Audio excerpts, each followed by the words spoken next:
Hello student, welcome to gateway classes. So RGPV BTech first year में एक subject है basic computer engineering. इसका unit 1 आज completely one shot में हम कवर कर लेंगे। इसके जो नोट्स हैं वो आप गेटवे क्लासेस ऐप से डाउनलोड कर सकते हैं और साथ में ही आपके जितने भी इम्पॉर्टेंट क्वेश्चंस हैं, जितने भी PYQs हैं, और ये कह सकते हैं कि आपका सारा सिलेबस भी सब कुछ इसमें कवर हो जाएगा। चलिए वन शॉट स्टार्ट करते हैं। सो ये कुछ इंपॉर्टेंट क्वेश्चंस हैं जो आए हुए हैं। ये सारे इंपॉर्टेंट क्वेश्चंस आपके कवर हो जाएंगे इस वन शॉट में, ठीक है। तो सबसे पहला टॉपिक है व्हाट इज कंप्यूटर। कंप्यूटर क्या होता है? ये एक इलेक्ट्रॉनिक्स डिवाइस है जो एक्सेप्ट करती है इनपुट, जो भी यूज़र देता है उसको प्रोसेस करती है कुछ सेट ऑफ इंस्ट्रक्शन की मदद से और उसे स्टोर कर देती है मेमोरी में, और आपको जो भी आपने डेटा दिया है उसका आपको रिजल्ट या आप कह सकते हैं आउटपुट आपको प्रोड्यूस करके देती है। हो सकता है आप कोई पेज प्रिंट कराना चाहते हो तो वो आपको पेजेस प्रिंट होके मिल जाएंगे। हो सकता है आप कुछ एडिटिंग कर रहे हो किसी वर्ड फाइल में, एक्सेल शीट पे, तो एडिटिंग हो जाएगी। तो जो भी आप कराते हो कंप्यूटर वो आपको करके देता है। तो कितनी तरीके के कंप्यूटर होते हैं? पहला है साइज एंड पावर के बेसिस पे। सबसे पहला होता है सुपर कंप्यूटर। ये बहुत ज़्यादा पावरफुल होता है और एक कॉम्प्लेक्स कैलकुलेशंस के लिए यूज़ होता है। जैसे कि आपको वेदर फॉरकास्टिंग करनी है, कोई सिमुलेशन करना है। सिमुलेशन मतलब आपको कोई आर्टिफिशियल एनवायरनमेंट प्रोवाइड करना है, जैसे एस्ट्रोनॉट के लिए कोई आर्टिफिशियल एनवायरनमेंट प्रोवाइड करना है किसी भी चीज़ के लिए, ठीक है। इसके एग्जाम्पल है परम, IBM, सुमित। अगला है मेन फ्रेम। ये लार्ज होता है, पावरफुल सिस्टम होता है जो बिग ऑर्गेनाइजेशन के लिए यूज़ किया जाता है। और वो यूज़ क्यों करते हैं? ताकि जो डेटा है वो बहुत ज़्यादा डेटा आसानी से प्रोसेस कर सके। फिर अगला आता है मिनी कंप्यूटर। ये बहुत ज़्यादा स्मॉल साइज़ में होता है और नॉर्मली स्मॉल बिजनेस या लैब्स के लिए यूज़ किया जाता है। अब जो है इसे रिप्लेस कर दिया गया है सर्वर के थ्रू। सर्वर क्या होता है? कंप्यूटर ही होता है जो आप जो भी से क्वेश्चन पूछते हैं उसका आपको रिजल्ट प्रोवाइड करता है। अगला आता है माइक्रो कंप्यूटर। इसको नॉर्मली पर्सनल कंप्यूटर भी कहते हैं। ये नॉर्मली एक इंडिविजुअल के थ्रू यूज़ किया जाता है। अब देखो जो मेन फ्रेम है उसके एग्जांपल है IBM Z series and UNIVAC. Mini computer का जो एग्जांपल है वो PDP-11 और वेक्स। आपका जो माइक्रो कंप्यूटर है उसका एग्जांपल है आपका डेस्कटॉप हो गया, लैपटॉप हो गया, even smartphone is one of the example of micro computer. Work station, ये हाई परफॉर्मेंस PC होते हैं। ये नॉर्मली टेक्निकल या साइंटिफिक एप्लीकेशन के लिए यूज़ किए जाते हैं। इसका एग्जाम्पल है डेल प्रिसिशन या HP Z सीरीज। ये सारी वर्क स्टेशन में आती हैं। अब अगली तरह से कंप्यूटर डिवाइड होते हैं पर्पस के बेसिस पे। पहला होता है जर्नल पर्पस कंप्यूटर और स्पेशल पर्पस कंप्यूटर।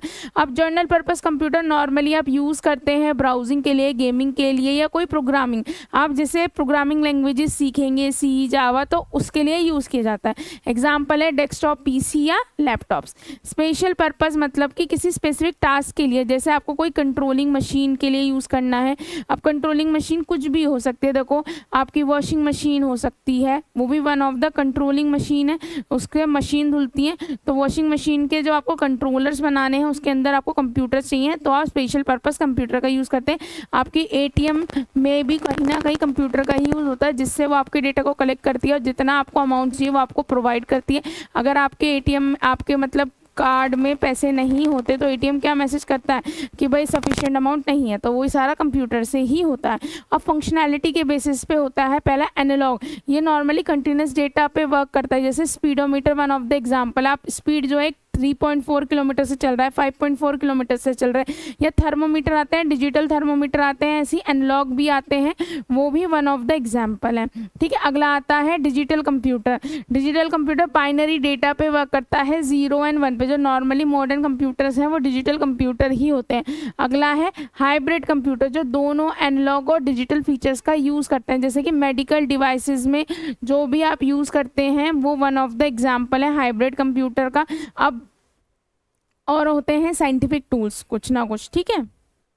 अब अगला आता है फ्लाइंग क्लासिफिकेशन, यानी कि इसमें हम क्लासिफिकेशन करते हैं कंप्यूटर का multiplicity of instruction and data stream, यानी कि एक इंस्ट्रक्शन कितनी बार यूज़ हो रहा है या एक ही इंस्ट्रक्शन कितनी बार यूज़ हो रही है, ये देखा जाता है। सबसे पहला होता है SISD, यानी कि सिंगल इंस्ट्रक्शन सिंगल डेटा, यानी कि एक ही इंस्ट्रक्शन को ऑपरेट किया जाता है एक डेटा आइटम पे एक ही टाइम पे। यानी कि सपोज इंस्ट्रक्शन मेरा प्लस है कि मुझे एडिशन परफॉर्म करना है और डेटा क्या है 2 और 3, इसको हम बोलते हैं SISG। एक होता है SIMD यानी कि सिंगल इंस्ट्रक्शन है, मल्टीपल डेटा। मेरे पास इंस्ट्रक्शन तो ये है कि सिर्फ प्लस करना है और डेटा क्या है 2 3 4 5 6 7 यानी कि सब पे करना है, यानी कि एक इंस्ट्रक्शन मल्टीपल डेटा टाइम पे ऑपरेट होता है। इसको हम दूसरा नाम भी बोलते हैं पैरेलल प्रोसेसिंग। अगला होता है MISG, multiple instruction single data, यानी कि एक ही इंस्ट्रक्शन, मल्टीपल इंस्ट्रक्शन है, जैसे कि प्लस है, मल्टीप्लाई है, डिवाइड है, ये मल्टीपल इंस्ट्रक्शंस है और ये मल्टीपल इंस्ट्रक्शन सेम डेटा, यानी कि 2 3 पे प्लस भी करना है, मल्टीप्लाई भी परफॉर्म करना है, डिवाइड भी परफॉर्म होता है। ये बहुत रेयर होता है पर ये वन ऑफ द टाइप होता है। एक होता है MIMD, multiple instruction multiple data, यानी कि मल्टीपल प्रोसेसर जो है एग्जीक्यूट करते हैं डिफरेंट इंस्ट्रक्शन को डिफरेंट डेटा सेट पे। बहुत सारे डेटा सेट्स हैं और बहुत सारे इंस्ट्रक्शन हैं, वो हो सकता है कोई डेटा सेट जो है उस पर 2 ऑपरेशन परफॉर्म हो रहा हो सकता है एक इंस्ट्रक्शन पे मल्टीपल डेटा का यूज़ हो रहा हो, तो मल्टीपल इंस्ट्रक्शन मल्टीपल डेटा। ठीक है, अब ये आपके टाइप्स कंप्लीट होते हैं। अगला है जनरेशन ऑफ कंप्यूटर। देखो मल्टीपल जनरेशन्स हैं आपके, है ना, तो उस जनरेशन को सीखते हैं। सबसे पहला होता है फर्स्ट जनरेशन। फर्स्ट जनरेशन का टाइम पीरियड था 1940 से 1956। इसमें जो कंप्यूटर बनाया गया था उसमें वैक्यूम ट्यूब्स टेक्नोलॉजी का यूज़ किया गया था। ये जो कंप्यूटर बने हैं बहुत ज़्यादा लार्ज होते हैं, बहुत ज़्यादा हैवी होते हैं, बल्कि होते हैं और ये हाई इलेक्ट्रिसिटी का यूज़ करते हैं और ये बहुत ज़्यादा हीट भी प्रोड्यूस करते हैं। इवन इनका जो काम करने की एफिशिएंसी है बहुत ज़्यादा स्लो, यानी कि स्लो प्रोसेसिंग है और ये सिर्फ मशीन लेवल लैंग्वेज पे ही वर्क करता है। मशीन लेवल लैंग्वेज क्या होती है, यानी कि बाइनरी पे 0 1 1 0। इसका एग्जांपल है यूनिवैक, ENIAC, IBM 701। अगला होता है सेकेंड जनरेशन। इसका जो टाइम पीरियड था 1956 से 1963।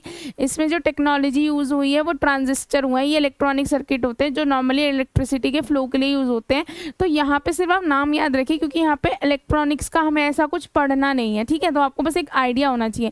जो इस तरह के कंप्यूटर हुए वो थोड़े से छोटे बने as compare to first generation computer. ये बहुत ज़्यादा रिलायबल थे। वैक्यूम ट्यूब टेक्नोलॉजी का यूज़ करके जो कंप्यूटर बने थे उनके मुकाबले इनकी प्रोसेसिंग बहुत ज़्यादा फास्ट थी। इवन ये हीट भी लेस प्रोड्यूस करते थे और ये असेंबली लैंग्वेज का यूज़ करते थे। अब असेंबली लैंग्वेज क्या होती है, ये वो लैंग्वेज होती है जो मशीन लेवल लैंग्वेज से थोड़ा सा ऊपर की लैंग्वेज, यानी कि देखो मशीन लेवल लैंग्वेज 0 1 1 0 हम नहीं समझ सकते, तो हमारे लिए बहुत दिक्कत की बात है। असेंबली लैंग्वेज क्या होती है, एक इनिशिएटिव था कि ऐसी प्रोग्रामिंग लैंग्वेज बनाना जिसमें ह्यूमन बहुत ज़्यादा कंफर्टेबल हो। तो ये मशीन तो नहीं समझ सकती बहुत आसानी से, लेकिन ह्यूमंस कुछ हद तक समझ सकता था, तो असेंबली लैंग्वेज पे ये वर्क करने। इसका एग्जांपल था IBM 1401, CDC 1604। अगला है थर्ड जनरेशन। ये 1964 से 1971 के दौरान यूज़ होते थे। ये क्या यूज़ करते थे, इंटीग्रेटेड सर्किट टेक्नोलॉजी का यूज़ करते थे। इनका साइज़ बहुत ज़्यादा स्मॉल होता था। अब देखो ये जो चीज़ें हैं टेक्नोलॉजी, इवन दो मैं आपको इनकी डिटेल भी बता सकती हूँ, लेकिन यहाँ पे उसका कोई लॉजिक नहीं है, इसलिए आप बस टेक्नोलॉजी यूज़ रखो, ठीक है। और इनकी जो स्पीड थी और एफिशिएंसी थी वो बहुत बेटर थी as compare to before 2 generation. और ये हाई लेवल लैंग्वेज का यूज़, हाई लेवल लैंग्वेज मतलब बिल्कुल इंग्लिश लाइक लैंग्वेज, 0 1 1 0 की जगह हेलो, हाय, बाय, कुछ इन तरह के वर्ड्स का यूज़ करना जिससे ह्यूमन बहुत आसानी से समझ सके। तो प्रोग्रामिंग लैंग्वेज उस टाइम पे यूज हुई कोबोल एंड फोर्ट्रेन, ठीक है। इससे कौन कौन से कंप्यूटर बने, IBM 360 सीरीज एंड PDP 8। अगला होता है फोर्थ जनरेशन। ये है 1971 से 2010 तक चली। ये क्या यूज़ करती, माइक्रो प्रोसेसर यानी कि VLSI टेक्नोलॉजी का यूज़ किया। इसके अंदर जो है एक ही चिप के अंदर बहुत सारे ट्रांजिस्टर जो है अटैच होते थे, जिससे जो है पावर सप्लाई, इलेक्ट्रिसिटी इंक्रीज होती थी, एफिशिएंसी इंप्रूव होती थी। तो इसकी वजह से ही पर्सनल कंप्यूटर इंट्रोड्यूस हो पाए। ग्राफिकल यूजर इंटरफेस का भी इंट्रोडक्शन। GUI क्या होता है, देखो सिंपल से एग्जांपल, आपने कंप्यूटर में बहुत सारे आइकन देखते हैं ना, वही GUI है। पोर्टेबल कंप्यूटर्स बने उस टाइम पे। इवन नेटवर्किंग एंड इंटरनेट का यूज़ भी उसी दौरान हुआ, 4 जनरेशन में जब कंप्यूटर बने, ठीक है। तो उसके एग्जाम्पल हैं इंटेल 4004, एप्पल IBM PC। अगला है 5th जनरेशन के कंप्यूटर, यानी कि 2010 से जो अभी प्रेजेंट कंप्यूटर आ रहे हैं वो 5th जनरेशन के। इसमें क्या है, AI, क्वांटम टेक, यूएलएसआई, ये कुछ टेक्नोलॉजी का यूज़ हुआ, एआई आर्टिफिशियल इंटेलिजेंट, इसमें भी क्या हुआ, यूएलएसआई में क्या है, बिलियंस में ट्रांजिस्टर डाले गए, क्वांटम, ये कुछ टेक्नोलॉजी हैं जिनका यूज़ करके 5th जनरेशन के कंप्यूटर बनाए गए। ये नॉर्मली आर्टिफिशियल इंटेलिजेंस पे बेस है, ये लर्न कर सकते हैं और डिसीजन ले सकते हैं। ये वॉइस रिकॉग्निशन का यूज़ करते हैं, यानी कि आजकल कंप्यूटर आते हैं ना, वॉइस से लॉक लगा सकते हैं। रोबोटिक्स का यूज़ होता है, मशीन लर्निंग का यूज़ होता है, मशीन को समझाना वो ह्यूमंस की तरह रिस्पॉन्ड करे, और ये स्टिल ये जनरेशन डेवलपमेंट में ही है। इससे क्या क्या बने एग्जाम्पल थे, Alexa, Siri, quantum computer and robotics, ये वन ऑफ द एग्जाम्पल है। ठीक है, तो ये आपके जनरेशन्स हो गए। अगला टॉपिक है सॉफ्टवेयर क्या होता है। ये सेट ऑफ प्रोग्राम है और इंस्ट्रक्शन है जो कंप्यूटर का बताते हैं कि आपको क्या करना है। ये इनेबल करते हैं हार्डवेयर को कि वो अपना काम कर सके। अब देखो दो तरह के सॉफ्टवेयर होते हैं, एक सिस्टम सॉफ्टवेयर होता है और एक एप्लीकेशन सॉफ्टवेयर। सिस्टम सॉफ्टवेयर यानी कि हर एक कंप्यूटर में होने ही चाहिए, उसके बिना सिस्टम चलेगा ही नहीं। देखो सबसे सिंपल एग्जाम्पल विंडो, हर एक कंप्यूटर में या तो ऑपरेटिंग सिस्टम तो हो गई विंडो, विंडो 10, विंडो 7, लिनक्स होगा, मैक ओएस होगा, डिवाइस ड्राइवर, इनके बिना कंप्यूटर चलेगा ही नहीं। एप्लीकेशन सॉफ्टवेयर आपकी मर्जी है। अब देखो अगर मेरे कंप्यूटर में एमएस वर्ड नहीं है, एक्सेल नहीं है, क्रोम नहीं है, तो ज़रूरी नहीं है कि मेरा सिस्टम इफेक्ट होगा। हो सकता है मुझे एक्सेल की कोई ज़रूरत ही ना पड़ती हो, तो मैंने एक्सेल डाउनलोड नहीं कर रखा है, या जूम से आपकी कोई ज़रूरत ही ना पड़ता हो, आप जूम से कोई ऑनलाइन मतलब कोई ज़रूरत ना पड़ती हो तो आपने जूम नहीं डाल रखा है, आपको फोटोशॉप नहीं डाल रखा। एप्लीकेशन सॉफ्टवेयर होता है यूज़र की नीड के अकॉर्डिंग आप डालते हो, उनका होना ना होना ज़रूरी नहीं होता। तो अब देखो एग्जाम्पल के आगे हम समझते हैं। ये सिस्टम सॉफ्टवेयर हार्डवेयर को मैनेज करते हैं, आपके कीबोर्ड, माउस और बहुत सारे सिस्टम ऑपरेशंस को जो है मैनेज करते हैं। जबकि एप्लीकेशन सॉफ्टवेयर ये क्या करते हैं, स्पेसिफिक टास्क परफॉर्म करते हैं। स्पेसिफिक टास्क हो सकता है आपको एक्सेल शीट पे कुछ बनाना हो, कुछ भी करना हो, ठीक है। ये जो है एज अ प्लेटफॉर्म एक्ट करते हैं जिसपे कोई भी एप्लीकेशन सॉफ्टवेयर रन करता है। ये कंट्रोल करते हैं जितने भी हार्डवेयर कंपोनेंट होते हैं उनको। ये ऑपरेटिंग सिस्टम को लोड करने में मदद करता है। जब बूट होता है ना उस टाइम पे ये मैनेज करता है मेमोरी को और फाइल को, और ये प्लेटफॉर्म प्रोवाइड करता है एक ऐप के लिए, ठीक है।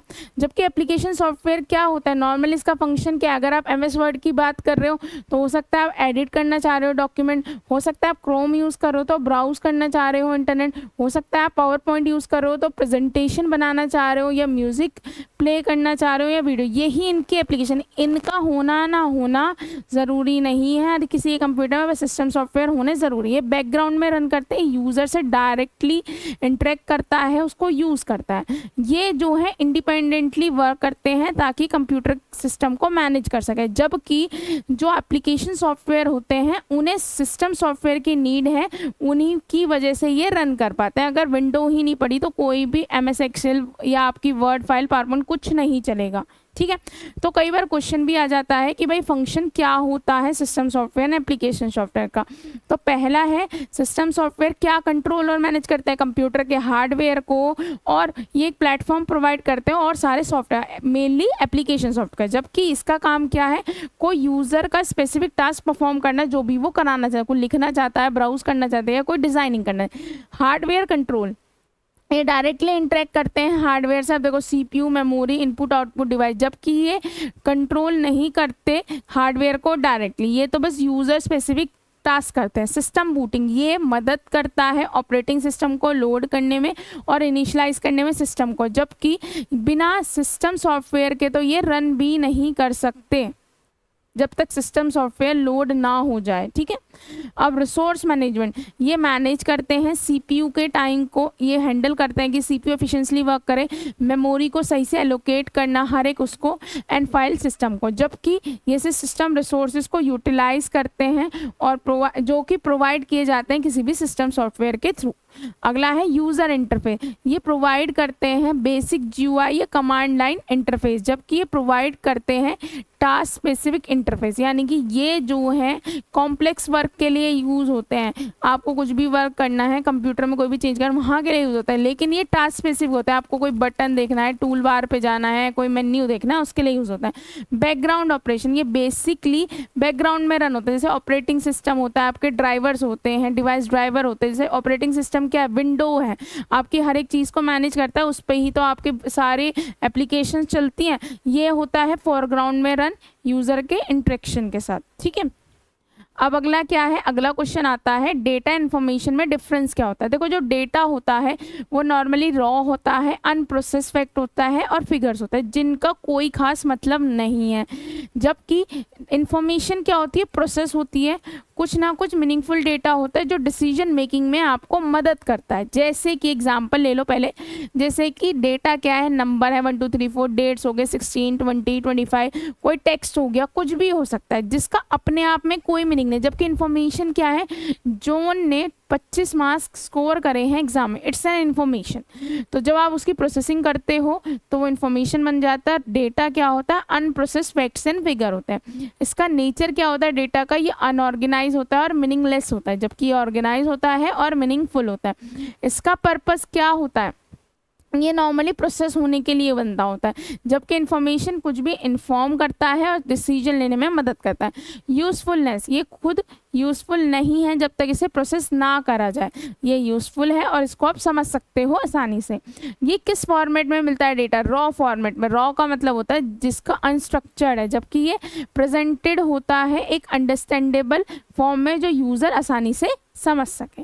सो अगला डिफरेंस है input unit and output unit में। देखो इनपुट यूनिट क्या होते हैं, सबसे पहले example, keyboard is the input unit, एक इनपुट डिवाइस है ना। आउटपुट डिवाइस क्या है, कोई भी डिस्प्ले, ठीक। तो इनपुट यूनिट का क्या पर्पस होता है, एक्सेप्ट करना डेटा और इंस्ट्रक्शन यूजर से, जबकि आउटपुट यूनिट का काम क्या है, जो भी उसने इंस्ट्रक्शन दिया प्रोसेस होने के बाद उसे प्रेजेंट करना, प्रोसेस इंफॉर्मेशन या डेटा किसको, यूज़र को। इसका मेन फंक्शन क्या होता है, जो भी यूज़र डेटा है उसे मशीन रीडेबल फॉर्म में, यानी कि मशीन समझ सके उस फॉर्म में कन्वर्ट करना। और आउटपुट यूनिट का काम क्या है, जो मशीन प्रोसेस डेटा है उसको ह्यूमन रीडेबल फॉर्म में, उस फॉर्म में कन्वर्ट करना जिसमें ह्यूमन समझ सके। डिवाइसेस कौन कौन सी होती है भाई, जैसे कीबोर्ड हो गया, माउस हो गया, स्कैनर हो गया, माइक्रोफोन। इसका एग्जाम्पल हो गया monitor, printer, speaker and projector. Direction of data, कैसे डेटा जाता है आउटसाइड वर्ल्ड से कंप्यूटर में, जो डेटा जाता है वो इनपुट यूनिट के थ्रू जाता है। कंप्यूटर से आउटसाइड वर्ल्ड में जो डेटा जाता है वो आउटपुट यूनिट, कोई भी आउटपुट डिवाइस के थ्रू जाता है। नेचर क्या होता है इसका, ये रॉ डेटा लेता है और इंस्ट्रक्शन वही इनपुट यूनिट यूजर से लेगी, और ये क्या है, एक मीनिंगफुल आउटपुट आपको प्रोड्यूस करता है। एग्जाम्पल है, आप टाइप कर रहे हो कीबोर्ड में, कुछ इनपुट कमांड दे रहे हो और यहाँ पे क्या है, डिस्प्ले हो रहा है स्क्रीन पे। अब देखो अगला डिफरेंस, सीपीयू एंड एएलयू में डिफरेंस क्या होता है। देखो सीपीयू की फुल फॉर्म है सेंट्रल प्रोसेसिंग यूनिट, एएलयू की फॉर्म है अर्थमेटिक लॉजिक यूनिट। ये जो है कंप्यूटर का मेन पार्ट होता है, यही जो है कंपोनेंट एग्जीक्यूट करता है इंस्ट्रक्शन को और पूरे सिस्टम को कंट्रोल करके रखता है, जबकि जो एएलयू है ये सीपीयू का ही एक पार्ट है और सारे जितने भी अर्थमेटिक एंड लॉजिकल ऑपरेशन होता है, addition, subtraction, multiplication, logical and logical not, ये सब एएलयू परफॉर्म करता है। सीपीयू का काम क्या है, कंप्यूटर को मैनेज करना और कोऑर्डिनेट करना, उसकी जितनी भी एक्टिविटीज़ हैं वो सारी मैनेज करता है। जैसे कि कोई इंस्ट्रक्शन है, कुछ भी इंस्ट्रक्शन है, उससे कहीं मेमोरी से फेच करना, उठा के लाना सीपीयू तक। सीपीयू क्या करता है, जो भी अगर मैंने एक इंस्ट्रक्शन दिया है कि ऐड करना है तो कंप्यूटर की मेमोरी में कहीं पड़ा होगा, उसे पिक करना और उसे समझना कि वो कहना क्या चाह रहा है और उसको एग्जीक्यूट कर देना। ये सारे काम कौन करता है, सीपीयू। जबकि एएलयू अर्थमेटिक, जैसे कि ऐड, सब्ट्रैक्ट या कोई भी लॉजिकल एंड और ऑपरेशंस परफॉर्म करता है। कंपोनेंट्स क्या क्या होते हैं सीपीयू में, इसमें क्या होता है, एक एएलयू होता है arithmetic logic unit, control unit होता है जो सब चीज़ों को कंट्रोल करता है, रजिस्टर होते हैं, कैश होती है, बहुत सारी चीज़ें होती हैं। जबकि अर्थमेटिक एंड लॉजिक यूनिट जो है सिर्फ सर्किट कंटेन करता है। देखो कैश जो है एक छोटी सी मेमोरी होती है जो बेसिकली यूज़ की जाती है। ये तीनों चीज़ें ये जो हैं सीपीयू के बिल्कुल अंदर ही होती हैं, ठीक है, इनसाइड, ये इसके थ्रू यूज़ की जाती है। अगर आप लिख रहे हो कि इसके अंदर, तो ये तीनों चीज़ें लिखना। अगर भाई इसके लिए मेनली जो यूज़ होता है वो कैश भी यूज़ होता है, तो उसी के अकॉर्डिंग आप इसमें लिखना। स्कोप यानी कि ये प्रोसेस करता है पूरे कंप्यूटर सिस्टम को, ये सीपीयू का ही सब यूनिट है जिसका बेसिकली काम एडिशन, सब्ट्रैक्शन है। एग्जाम्पल टास्क क्या हो सकते हैं, इंस्ट्रक्शन की एग्जीक्यूशन, मैनेज करना कैसे डेटा का फ्लो होगा, कि इनपुट यूनिट के थ्रू कुछ इनपुट लिया जाएगा या कुछ प्रिंटर के थ्रू प्रिंट कराया जाएगा। जितनी भी पेरिफेरल्स हैं, इन पेरिफेरल्स बोलते हैं इनपुट आउटपुट यूनिट्स को, जैसे कीबोर्ड, माउस, उनको कंट्रोल करना। इसका काम क्या है, कोई भी कैलकुलेशन करना, कोई भी कंपैरिजन करना, कोई भी बिटवाइज ऑपरेशंस करना, बिट वाइज यानी कि बिट्स पे वर्क करना, 0 1 1 0 पे बिट्स को ऐड करना, सब्ट्रैक्ट करना, कोई भी ऑपरेशंस परफॉर्म करना। अब डिफरेंस आता है प्राइमरी मेमोरी और सेकेंडरी मेमोरी में क्या होता है। देखो प्राइमरी मेमोरी को हम बेसिकली मेन मेमोरी भी बोलते हैं और उसको दूसरा नाम दिया जाता है रैम और रोम, यानी कि प्राइमरी मेमोरी के अंदर दोनों आते हैं, रैम एंड रोम। जबकि सेकेंडरी मेमोरी स्टोरेज मेमोरी कहलाती है, इसमें HDD SSD CD ये सब आता है। प्राइमरी मेमोरी बहुत ज़्यादा फास्ट होती है दोनों ही as compared to secondary memory, जबकि सेकेंडरी मेमोरी जो है स्लो होती है प्राइमरी मेमोरी के कंपैरिजन में। जो प्राइमरी मेमोरी होती है वो बेसिकली रैम एंड रोम होती है। जो रैम होती है वो वॉलेटाइल यानी कि उसमें डेटा लॉस हो जाता है जैसे ही आप पावर सप्लाई ऑफ करते हो, जबकि रोम क्या होता है, रोम आपकी पावर सप्लाई बंद होने के बाद भी उसमें डेटा रहता है, इसलिए उसे बोलते हैं नॉन वॉलेटाइल। ठीक है, रोम में बेसिकली वो कुछ इंस्ट्रक्शंस पड़े होते हैं जिसमें आप और जिसकी मदद से आप ऑपरेटिंग सिस्टम को बूट कर पाते हैं। जब आप सिस्टम ऑन करते हैं ना तो एक थोड़ी देर लेता है ना, तो वही चीज़ करता है ये रोम। पर्पस क्या होता है, जबकि सेकेंडरी मेमोरी क्या है, नॉन वॉलेटाइल यानी कि उसमें डेटा रहेगा इवन आप पावर सप्लाई ऑफ भी कर दोगे। इसका जो मेन पर्पस होता है कि भाई टेम्परेरी होल्ड करना डेटा प्रोसेस करने के लिए। अगर रैम की कंटेक्स में बात की, ये डेटा को परमानेंटली स्टोर करता है। नॉर्मली ओएस का डेटा पड़ा होता है जिससे ओएस बूट हो जाता है, ये डेटा को या प्रोग्राम को परमानेंटली स्टोर करता है। जो प्राइमरी मेमोरी होती है उसका साइज छोटा होता है, सेकेंडरी मेमोरी का साइज बड़ा होता है। इसका एग्जाम्पल है रैम एंड रोम, इसका एग्जाम्पल है hard disk, SSD, USB drive. अब रजिस्टर क्या होता है, देखो रजिस्टर एक छोटे हाई स्पीड स्टोरेज लोकेशन है जो सीपीयू के अंदर ही होती है। ये आपका अगर सीपीयू है तो सीपीयू के अंदर एक छोटी सी मेमोरी यूनिट है जो नॉर्मली टेम्परेरी डेटा को स्टोर करने के लिए यूज़ की जाती है ताकि आप उससे कुछ भी प्रोसेसिंग कर सको। और नॉर्मली कुछ आप इंस्ट्रक्शन एग्जीक्यूट कर रहे हो, कुछ प्रोसेस कर रहे हो, उस दौरान अगर आपको कोई डेटा चाहिए तो सीपीयू उस डेटा को रजिस्टर में ही ला के रखता है। रजिस्टर जो है फास्टेस्ट एक्सेसिबल मेमोरी है। अब मेमोरी क्या है भाई, रैम हो गया, रोम हो गया, कैश हो गया, सेकेंडरी मेमोरी हो गया, इन सारी मेमोरी से सबसे फास्ट होती है। रजिस्टर किन किन चीज़ों से बना होता है, ये 3 चीज़ों से मिलकर बना होता है। फ्लिप फ्लॉप, ये रजिस्टर में फ्लिप फ्लॉप क्या होता है, ये नॉर्मली एक तरह का इलेक्ट्रिक डिवाइस ही है नॉर्मल सा, ये 1 बिट का डेटा स्टोर करता है। ठीक है, इनसे बना होता है। लॉजिक गेट्स क्या होते हैं, नॉर्मली ये एक तरह के गेट ही हैं जो डेटा के फ्लो को कंट्रोल करते हैं कि कब डेटा जो है रजिस्टर से बाहर जाना है, कब डेटा रजिस्टर के अंदर आना है। अगला है कंट्रोल सिग्नल, यानी कि बताना कि रजिस्टर से डेटा को रीड करना है, डेटा को राइट करना है या रजिस्टर से डेटा को हटा देना है। तो ये कंट्रोल सिग्नल इस चीज़ में मदद करते हैं। अब कई तरह के देखो आपके रजिस्टर्स होते हैं। सबसे पहला है एक्यूमुलेटर। ये क्या करता है, जब भी आप कोई अर्थमेटिक कैलकुलेशन या कोई भी लॉजिकल कैलकुलेशन कर रहे होते तो उस दौरान जो भी इंटरमीडिएट रिजल्ट होता है वो इसमें ही रखा जाता है। ये बेसिकली कैलकुलेशन और डेटा मैनिपुलेशन के दौरान यूज़ किया जाता है। अगला होता है प्रोग्राम काउंटर। अगर आप कोई करंटली इंस्ट्रक्शन एग्जीक्यूट कर रहे हो और आपको नेक्स्ट इंस्ट्रक्शन एग्जीक्यूट करना है तो वो नेक्स्ट इंस्ट्रक्शन किस मेमोरी के लोकेशन पे पड़ा है, उस लोकेशन का एड्रेस किस में पड़ा होता है, प्रोग्राम काउंटर नेक्स्ट इंस्ट्रक्शन का ये एड्रेस होल्ड करता है। ये बेसिकली क्या ध्यान रखता है कि कैसे एक प्रोग्राम एग्जीक्यूट होगा, क्योंकि इसमें हमेशा नेक्स्ट इंस्ट्रक्शन पड़ा होगा। एक अगर प्रोग्राम है उसमें 4 लाइन है तो पहली लाइन जहाँ पड़ी होगी उसका एड्रेस, फिर जैसे ही पहली लाइन एग्जीक्यूट होने लगेगी तो सेकेंड लाइन का जो एड्रेस है वो इस पर आ जाएगा। तो यानी कि सीक्वेंस को ये ध्यान रखता है। अगला आता है इंस्ट्रक्शन रजिस्टर। जो भी करंट इंस्ट्रक्शन उठ के आएगी मेमोरी से वो कौन से रजिस्टर में रखी जाएगी, इंस्ट्रक्शन रजिस्टर में। जो करंटली एग्जीक्यूट होनी है उसको आप इंस्ट्रक्शन रजिस्टर में रखते हो। जो इंस्ट्रक्शन रजिस्टर है वो स्टोर करता है जो भी इंस्ट्रक्शन फैच होती है मेमोरी से, और कंट्रोल यूनिट उसको डिकोड करता है इंस्ट्रक्शन को और एग्जीक्यूट करता है जो भी नेसेसरी रिसोर्स चाहिए होते हैं उनको लेके। अगला होता है status register and flag register. ये जो है होल्ड करता है flag that reflect the result of arithmetic and logical operation, यानी कि एक बिट कुछ बिट्स के होते हैं। जैसे अगर सपोज मैंने बोला कैरी, अगर कैरी जनरेट होगा तो ये रजिस्टर 1 हो जाएगा। अगर आपने मैथमेटिकल कैलकुलेशन की है तो आपका अगर कोई कैरी जनरेट हो रहा है तो कैरी फ्लैग 1 हो जाएगा, नहीं तो कैरी फ्लैग 0 रहेगा। अगर नेगेटिव नंबर आया है तो साइन बिट 1 हो जाएगा, नहीं तो 0 रहेगा। तो ये इस तरह से डिनोट करने के लिए यूज़ होता है। ये इंडिकेट करते हैं क्या आउटकम रहा, क्या आउटपुट रहा किसी भी ऑपरेशन का, ताकि आप उसके बेसिस पे नेक्स्ट स्टेप को कंट्रोल कर सको। अगला आता है जर्नल पर्पस रजिस्टर। ये नॉर्मली डेटा को स्टोर करते हैं ऑपरेशन के लिए। ऑपरेशन हो सकता है आपको अर्थमेटिक ऑपरेशन परफॉर्म करने हैं, लॉजिकल ऑपरेशन परफॉर्म करें, डेटा की मैनिपुलेशन, यानी कि ये तो कुछ पर्टिकुलर के लिए है। ये जर्नल पर्पस है, आप इसमें कुछ भी कर सकते हो जो आप कराना चाहते हो। अगला होता है बेस रजिस्टर। ये जो है बेस एड्रेस होल्ड करता है मेमोरी सेगमेंट का। सपोज ये एक मेमोरी सेगमेंट है ना, इतना सपोज ये पूरी मेमोरी है, इसका ये छोटा सा पोर्शन है, तो अगर सपोज लिखा है 100, 102, 103, तो इसका बेस एड्रेस क्या है 100। तो इस बेस एड्रेस को ये बेस रजिस्टर होल्ड करके रखता है। फिर बाकी तो देखो +1 +2 ऐसे करके आपको आगे का मिल जाएगा। तो नॉर्मली किस में यूज़ होता है, मेमोरी मैनेजमेंट में यूज़ होता है।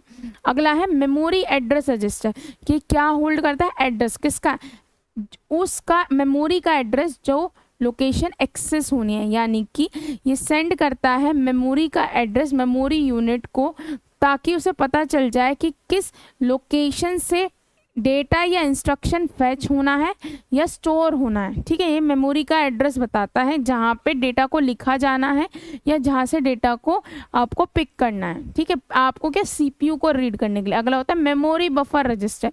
ये टेम्परेरी डेटा को होल्ड करता है जो कि ट्रांसफ़र होना है मेमोरी को या मेमोरी से डेटा आना है। ये एक बफर की तरह काम करता है, यानी कि एक छोटे से किसके बीच में, सीपीयू एंड मेमोरी के बीच में। ये होल्ड करता है डेटा को जो मेमोरी से रीड किया जाता है या डेटा मेमोरी में राइट होना है, यानी कि कुछ चीज़ मुझे किसी मेमोरी लोकेशन पे अगर लिखनी होती है या किसी वहाँ से पिक करनी है, तो वो डेटा टेम्परेरी बफर रजिस्टर में स्टोर होता है। अगला होता है मेमोरी डेटा रजिस्टर। ये बिल्कुल मेमोरी बफर रजिस्टर की तरह ही सेम होता है। ये होल्ड करता है डेटा जो ट्रांसफ़र होना है सीपीयू एंड मेमोरी। अब ये डिपेंड करता है कौन सा अवेलेबल है उस टाइम पे। ठीक है, ये जो है ओपनली इंटरचेंजेबल है मेमोरी बफर रजिस्टर से। ये स्टोर करता है डेटा को टेम्परेरी बेसिस पे, किस दौरान, during memory read write operation. ठीक है, अब मेन मेमोरी क्या होती है, इसको हम प्राइमरी मेमोरी भी बोलते हैं, रैम भी बोलते हैं। ये पार्ट होता है कंप्यूटर का जिसमें जो डेटा और इंस्ट्रक्शन जो है टेम्परेरी स्टोर होते हैं, किस दौरान, जब प्रोग्राम जो है रन कर रहा होता है। जैसे आपने कोई एक्सेल शीट खोल रखी है, उसमें आप कोई वर्क कर रहे हो, तो वो फाइल रैम में ही होगी, तभी वो काम हो पाएगा। अब इसका पर्पस क्या होता है, पहला पर्पस है टेम्परेरी स्टोरेज, यानी कि स्टोर करना एक्टिव प्रोग्राम डेटा या ओएस को जब सिस्टम ऑन है। अगला है फास्ट एक्सेस, यानी कि क्विकली सीपीयू कोई भी डेटा को रीड कर पाए किसी भी मतलब मेमोरी लोकेशन से, जो भी वो चाहता है, या किसी मेमोरी लोकेशन में जिस पर वो राइट करना चाहता है वो राइट कर पाए, तो जल्दी से कर पाता है। सपोर्ट प्रोसेसिंग, ये सप्लाई करता है डेटा एंड इंस्ट्रक्शन किसको, सीपीयू को, किस दौरान, एग्जीक्यूशन के दौरान, तो उसका सीपीयू का काम इजी हो जाता है। अब अगला डिफरेंस आता है वॉलेटाइल एंड नॉन वॉलेटाइल में क्या डिफरेंस होता है। देखो वॉलेटाइल मेमोरी क्या होती है, अब सबसे सिंपल एग्जांपल है रैम एंड कैश, और नॉन वॉलेटाइल क्या होती है, रोम, हार्ड डिस्क, ये सब होती है। ठीक है, जब वॉलेटाइल नॉन वॉलेटाइल पूछा है तो ऐसा नहीं है कि आपको प्राइमरी मेमोरी बता, आपको सारी चीज़ बतानी है। तो इसमें डेटा उड़ जाता है जब पावर ऑफ किया जाता है, जैसे आप सिस्टम ऑफ करोगे इसमें डेटा चला जाता है, लेकिन इसमें डेटा रहता है इवन पावर इज ऑफ। इसका मेन पर्पस बेसिकली क्या है, टेम्परेरी डेटा को स्टोर करना किसी भी एक्टिव प्रोसेस के लिए। इसका मेन काम क्या, परमानेंटली डेटा या प्रोग्राम को स्टोर करना। वॉलेटाइल मेमोरी बहुत ज़्यादा फास्ट होती है, ये स्लोवर होती है वॉलेटाइल मेमोरी के कंपैरिजन में। ठीक है, अब देखो रोम फास्ट है, अगर देखा जाए रैम और रोम दोनों फास्ट है, लेकिन अब जब अगर इसके और इसके कंपैरिजन में बात हो रही है तो सबसे ज़्यादा फास्ट है कैश, फिर रैम, फिर रोम, फिर ये सब। ठीक है, क्योंकि रोम में तो कुछ परमानेंट डेटा पड़ा होता है, वो ही आप बूट के टाइम पे करते हो, उसके बाद उसका कोई यूज़ नहीं होता है। ये रन प्रोग्राम को रन करने के लिए यूज़ होते हैं। ये बायोस, यानी कि जो आप जो नॉर्मली ऑपरेटिंग सिस्टम को लोड करने के लिए डेटा चाहिए होता है वो पड़ा होता है, फाइल्स पड़ी होती हैं, ओएस पड़ा होता है और कुछ एप्लीकेशंस पड़ी होती हैं। ठीक है, अब कई बार ये डिफरेंस आ जाता है कि भाई रैम में, रोम में, हार्ड डिस्क में और कैश मेमोरी में डिफरेंस क्या होता है। देखो पहले एक सिंपल से समझो, रैम आपकी प्राइमरी मेमोरी है, इसमें ही सारा डेटा पड़ा होता है। रोम में कुछ बूटअप के लिए परमानेंटली कुछ इंस्ट्रक्शन पहले से ही पड़े होते हैं। हार्ड डिस्क में आप जो है नॉर्मली वो डेटा डालते हैं, permanent storage. Cache memory fastest memory है, इसमें वो डेटा रखा जाता है जो फ्रिक्वेंटली यूज़ किया जाता है कंप्यूटर के थ्रू। तो आप पढ़ते हैं इसका टाइप क्या है। देखो रैम वॉलेटाइल होती है, ऑफकोर्स इसमें से डेटा उड़ जाता है। ये नॉन वॉलेटाइल होती है, इसमें से नहीं उड़ता, पावर ऑफ कर, ये भी नॉन वॉलेटाइल होती है। कैश वॉलेटाइल होते हैं। इसका फंक्शन क्या होता है, किसी भी डेटा या प्रोग्राम को टेम्परेरी स्टोर करना जब वो एक्टिव है ना, एक्टिवली मतलब उस दौरान ही स्टोर करना। ये परमानेंटली स्टोर करता है क्या, स्टार्टअप एंड बूट इंस्ट्रक्शन, जो आप बूट प्रोग्राम जब आप अपना कंप्यूटर ऑन करते हो उस टाइम के डेटा को ही रखता है। हार्ड डिस्क क्या रखता है, स्टोर करता है नॉर्मली फाइल्स को, सॉफ्टवेयर को, और परमानेंटली स्टोर करके रखता है। ऐसा नहीं है कि वो हट जाती हैं। ये नॉर्मली फ्रिक्वेंटली यूज डेटा को रखता है, जिससे सीपीयू जो है अपने काम को बहुत आसानी से कर पाता है। इसकी स्पीड बहुत ज़्यादा फास्ट होती है, इसकी स्पीड रोम के कंपैरिजन में स्लो होती है, इसकी स्पीड चारों के मुकाबले सबसे कम होती है, इसकी सबसे फास्टेस्ट है चारों के मुकाबले। एडिटेबल यानी कि रैम में आप आसानी से डेटा को रीड भी कर सकते हैं, राइट भी कर सकते हैं। ऐसे ही हार्ड डिस्क में रीड भी कर सकते हैं, राइट भी कर सकते हैं। कैश में भी रीड राइट हो सकता है, यानी कि कोई भी डेटा को आप रीड कर सकते हैं, किसी भी डेटा को आप जो है राइट, यानी कि बट ये काम कौन करता है, सीपीयू करता है। हमें ये हक नहीं है कैश मेमोरी में कुछ भी चेंज करने का। जबकि जो रोम होती है नॉर्मली रीड ओनली होती है, बट कुछ कभी कभी प्रोग्रामेबल एग्जिस्ट करते हैं। जब कभी कभी जैसे रोम के काफ़ी टाइप है, programmable, erasable, programmable, read only memory, अगला होता है इलेक्ट्रिकली इरेजेबल। तो वो उसी के बेसिस पे डिसाइड करते हैं कि क्या ज़रूरत है, बट जनरली उसमें डेटा होता है जिसको आप छेड़ नहीं सकते। ठीक है। लोकेशन, इसकी जो लोकेशन होती है मदरबोर्ड पे होती है। ठीक है, इसकी लोकेशन मदरबोर्ड पे या किसी और डिवाइस में ये एम्बेडेड होता है। ये कंप्यूटर के अंदर होता है एज एन इंटरनल स्टोरेज, ये इनसाइड या नियर द सीपीयू। ठीक है, ज़्यादातर नियर होती है और कभी कभी इनसाइड भी हो जाती है। ठीक है, अगला इसका साइज होता है गीगाबाइट्स में होता है, जैसे 8 गीगाबाइट, 16 जीबी है ना। ये नॉर्मली केबी से एमबी में जाते हैं। ये नॉर्मली जीबी से टीबी, यानी जैसे 1 टीबी, एचडीडी, ये बहुत ज़्यादा स्मॉल होते हैं, केबी से एमबी तक ही जाते हैं।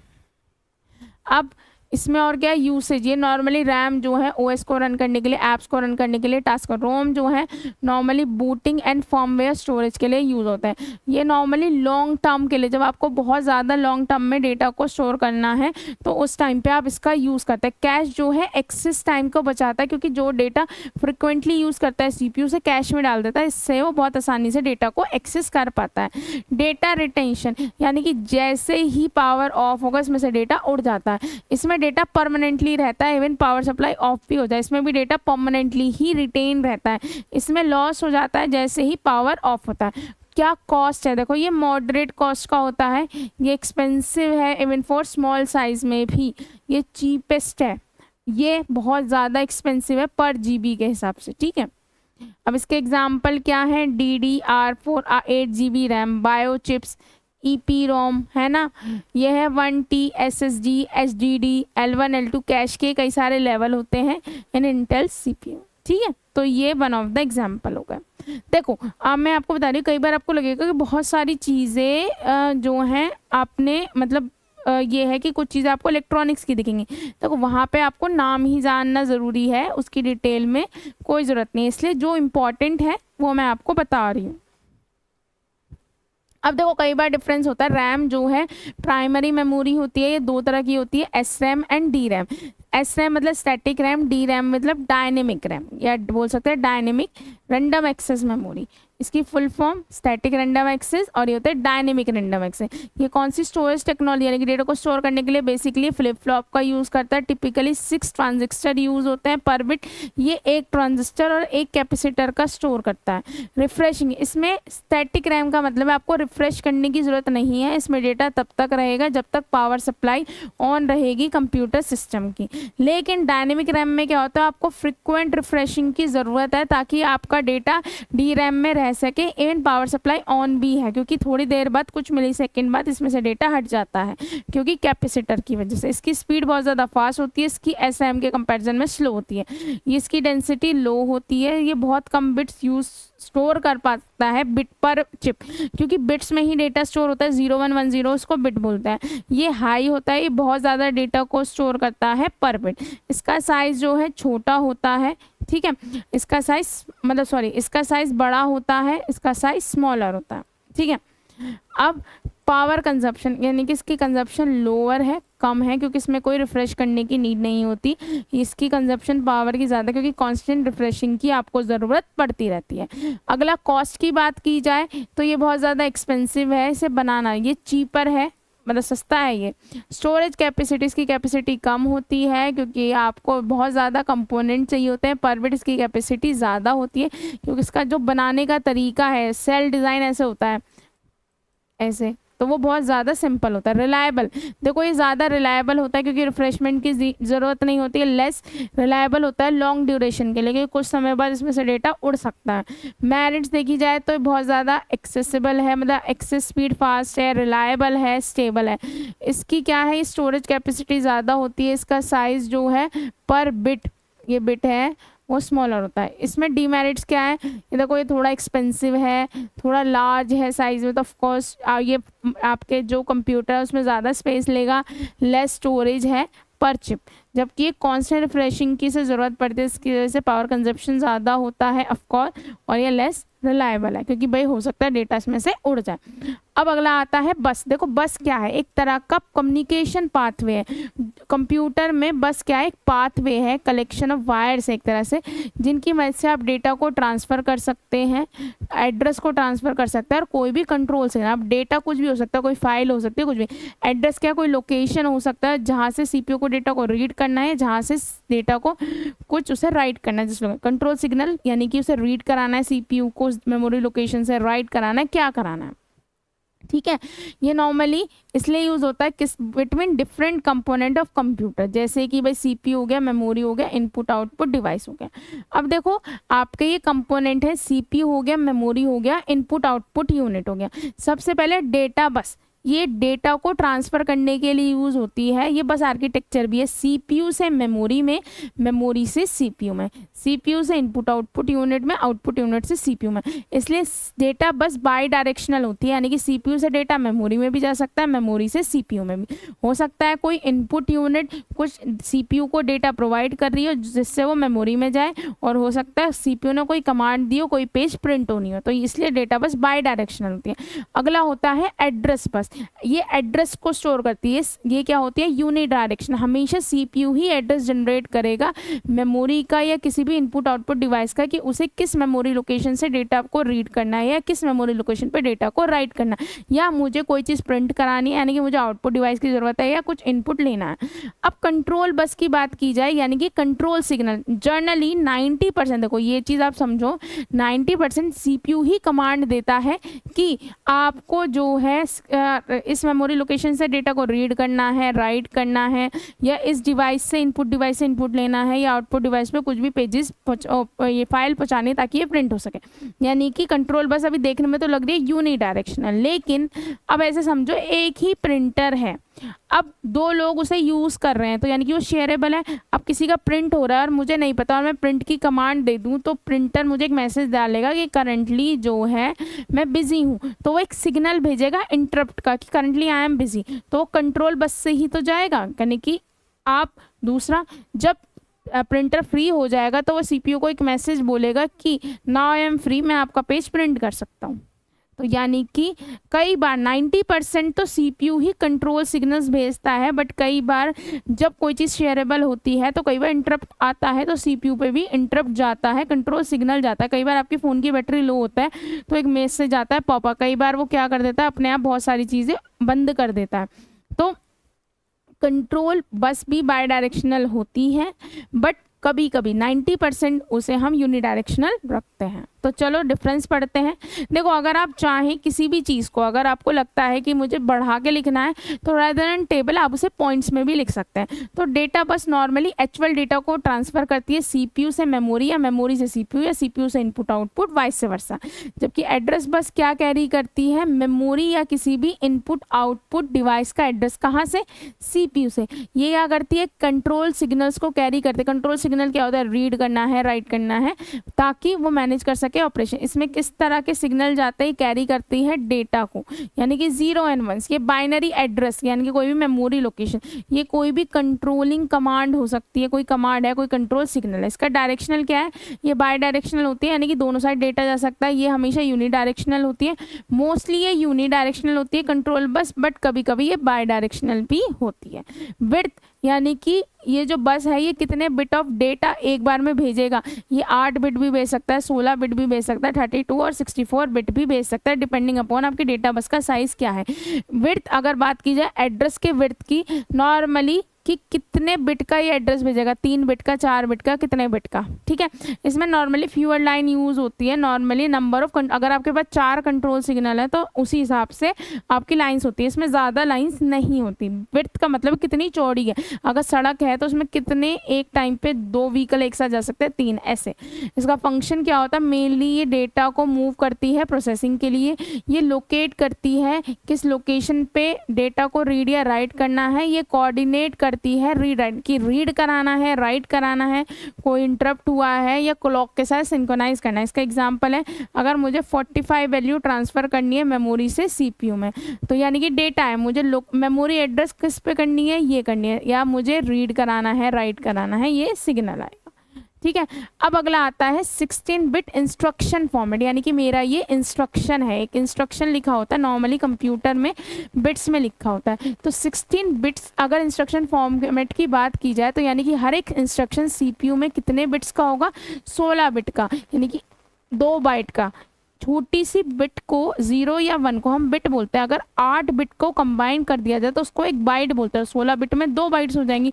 जो स्ट्रक्चर होता है इंस्ट्रक्शन का वो डिवाइड होता है डिफरेंट फील्ड में, जैसे कि ऑप कोड हो गया, एड्रेस हो गया, मोड हो गया, डिपेंड कि सीपीयू का डिज़ाइन क्या है। तो बेसिकली 3 तरह के 16 बिट इंस्ट्रक्शन फॉर्मेट होते हैं, एक होता है मेमोरी रेफरेंस, दूसरा होता है रजिस्टर रेफरेंस, तीसरा होता है इनपुट आउटपुट इंस्ट्रक्शन, ठीक है। तो सबसे पहला होता है मेमोरी रेफरेंस इंस्ट्रक्शन फॉर्मेट। हम जो है नॉर्मली इस तरह का, अगर देखो आपका बना हुआ ये 16 बिट का है, 0 से लेकर 15, ये 16 बिट का डेटा लिखा होता है, 0 0 1 1 0 1 0, ऐसे कुछ डेटा लिखा होता है 16 बिट में, 0 या 1 में। तो जो पहली 0 से 11 की बिट होती है ये कोई भी मेमोरी लोकेशन होती है, जिस मेमोरी लोकेशन पे आपको आपका डेटा मिलेगा। अब ऑप कोड क्या होता है, ये देखो एड्रेस क्या होता है, 12 बिट का मेमोरी एड्रेस हो गया।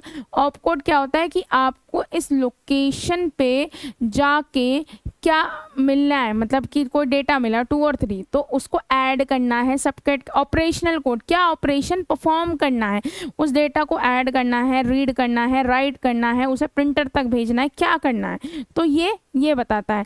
और जो 15 बिट है 1 का मतलब है ये जो ये लिखा हुआ है, अगर ये 1 है इसका मतलब है इनडायरेक्ट एड्रेसिंग और 0 है डायरेक्ट, यानी कि ये जो एड्रेस दे रखा है एड्रेस फील्ड में ये वही एड्रेस है जहाँ पे मुझे अपना एक्चुअल डेटा मिल जाएगा जिस पे मुझे वर्क करना है।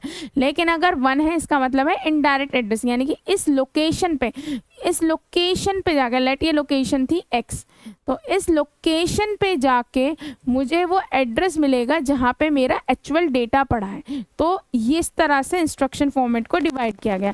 अगला होता है रजिस्टर रेफरेंस इंस्ट्रक्शन फॉर्मेट। ये नॉर्मली इंटरनल सीपीयू ऑपरेशन के लिए यूज़ किया जाता है। इसमें आपको मेमोरी का एक्सेस नहीं करते, ये भी 16 बिट का ही होता है हमेशा।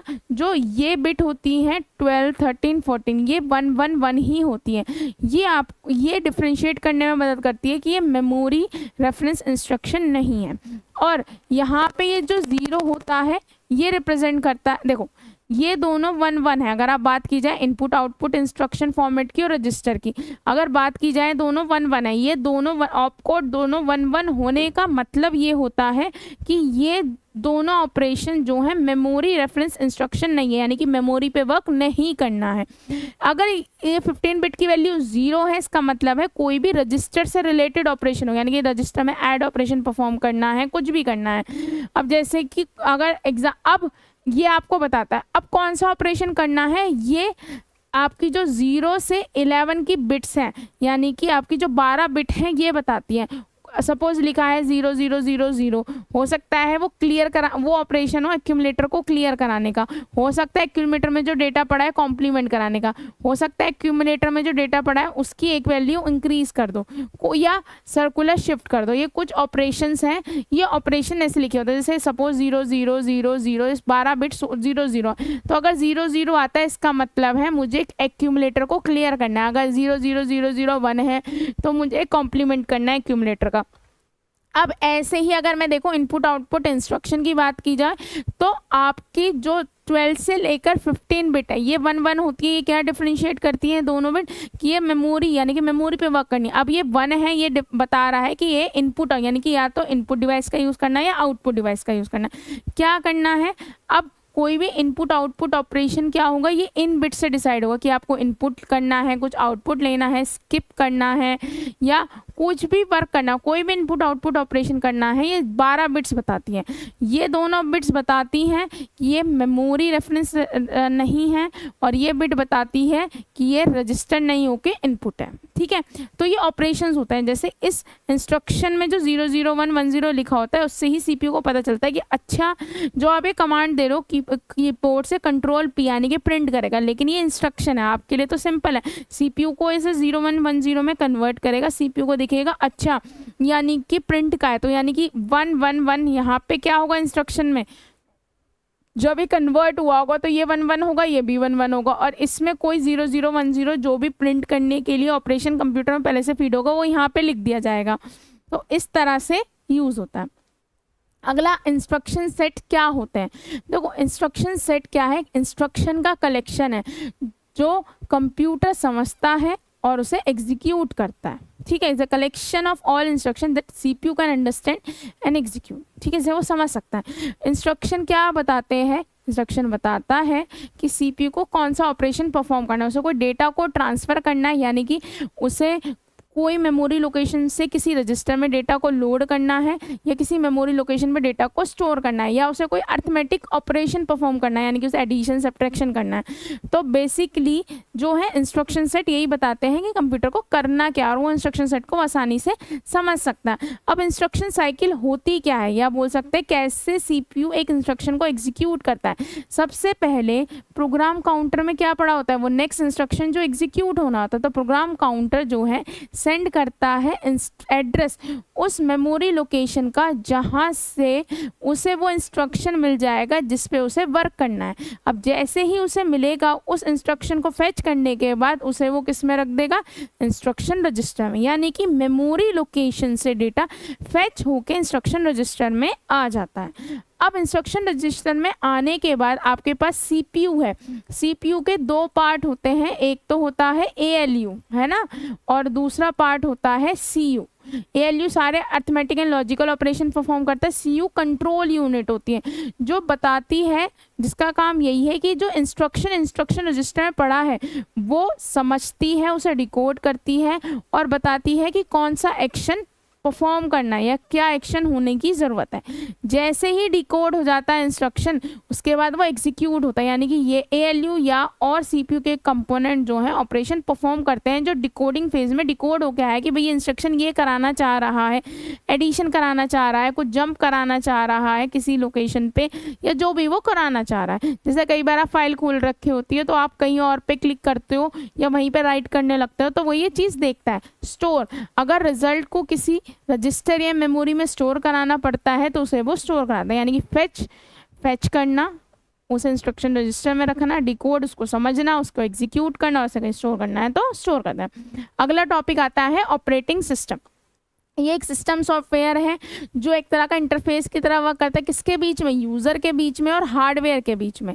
ये मैनेज करता है सारे हार्डवेयर सॉफ्टवेयर रिसोर्सेज को और इनेबल करता है कि प्रोग्राम जो है एफिशिएंटली रन करें, जितने भी आपके हार्डवेयर हैं वो सही से वर्क करें, जितने भी आपकी सॉफ्टवेयर पड़े हैं वो सही से वर्क करें, वो हैंग ना हो, सब कुछ सही चीज़ को मैनेज क्या करता है, ऑपरेटिंग सिस्टम ही करता है। अब इसके मेन फंक्शन क्या होता है, जितने भी प्रोसेस हैं उनका मैनेजमेंट करना, यानी कि प्रोसेस सही से हैंडल हो, वो सही से क्रिएट हो, वो शेड्यूल हो। जैसे कई बार आप क्या करते हैं, आप जो है, मैं फ़ोन का एग्जांपल देती हूँ कि आपने ना क्या करा, पीडीएफ खोल रखी है, यूट्यूब चला रखा है, मतलब यूट्यूब कह रही हूँ, आपने कोई स्पॉटिफाई ऐप पे गाने सुन रहे हो और आपका ना सेम टाइम पे कोई मैसेज आता है, तो ऑफकोर्स आपने एक बार को नेट बंद कर दिया, थोड़ी देर गाना चलता रहता है क्योंकि उसने थोड़ा सा डेटा स्टोर कर दिया होता है, आपकी फाइल्स भी थोड़ी वो खोल देता है। अगर आप अपनी फाइल देखते हो, कई बार बहुत बड़ी फाइल है, अगर 800-900 पेज की है, तो नीचे का अगर आप लास्ट में पहुंच जाए तो वो लोड नहीं होती, क्योंकि धीरे धीरे ही वो लोड करता है। तो ऑपरेटिंग सिस्टम ध्यान रखता है जितने भी प्रोग्राम्स हैं, जितने भी प्रोसेस हैं,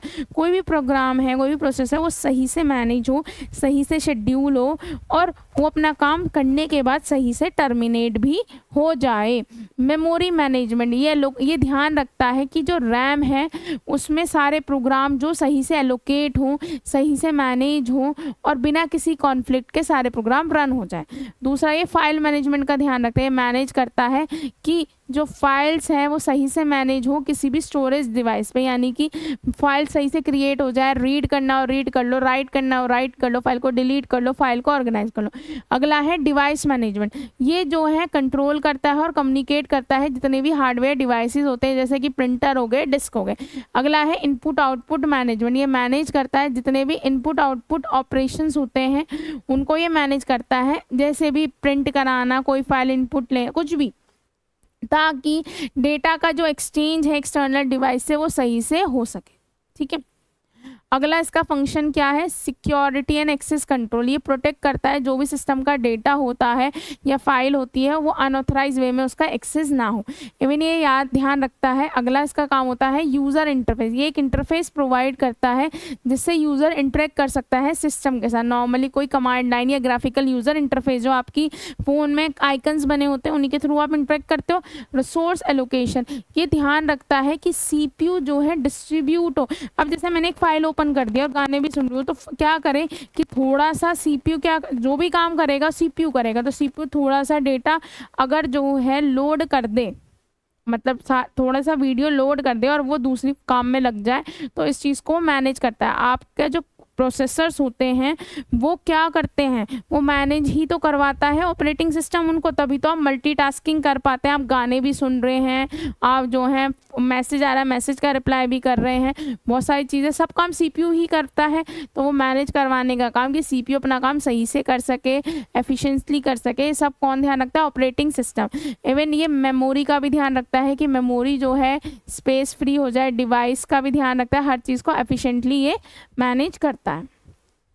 अब ऑपरेटिंग सिस्टम देखो कई तरीके के होते हैं, है ना। सबसे पहला मैं आपको समझाती हूँ रियल टाइम ऑपरेटिंग सिस्टम। देखो ऐसा ऑपरेटिंग सिस्टम जो रियल डेटा पे वर्क कर रहा है, यानी कि इमीडिएट रिस्पॉन्स कर रहा है। सबसे सिंपल एग्जांपल है कि आपका एक ऑपरेटिंग सिस्टम कोई कंप्यूटर है जो एक रियल वर्ल्ड पे, यानी कि देखो मिसाइल आएगी एकदम, तो आपको उसे शूट करना है, हटाना है, तो यानी कि ये बहुत ज़्यादा स्ट्रिक्ट टाइम कंस्ट्रेन पे वर्क करते हैं और ये क्रिटिकल कंडीशन में वर्क करते हैं। ऐसा ऑपरेटिंग सिस्टम बनाया जाता है कि अगर उसने बोला है कि अब मिसाइल फायर करो, तो with in second, with in -10 की पावर 12 पिको सेकेंड, बहुत छोटी है, उसमें ही ये आपका रिस्पॉन्ड दे देगा। ठीक है, बहुत ज़्यादा फास्ट प्रोसेसिंग प्रोवाइड करता है, प्रिडिक्टेबल रिस्पॉन्स देता है। इसका एग्जांपल है VxWorks, RT लिनक्स और QX। अब अगला देखो टाइम शेयरिंग ऑपरेटिंग सिस्टम, ये अलाउ करता है कि बहुत सारे यूज़र जो है सिस्टम का यूज़ कर सकते हैं सेम टाइम पे। कैसे, हर एक को कुछ टाइम स्लाइस देके, यानी कि पहले 2 मिनट आप यूज़ कर लो, फिर 2 मिनट आप यूज़ कर लो, फिर 2 मिनट आप यूज़ कर लो, तो सबको ऐसा लगता है कि सबके पास CPU अवेलेबल है, पर कुछ टाइम स्लाइस, अब 2 मिनट नहीं होता, 2 मिनट की जगह आप बोल सकते हैं 2 पिको सेकंड, सेकंड के भी 10 की पावर माइनस, बहुत छोटा छोटा समय सबको देता रहता है, सबको ऐसा लगता है CPU सबके पास अवेलेबल है।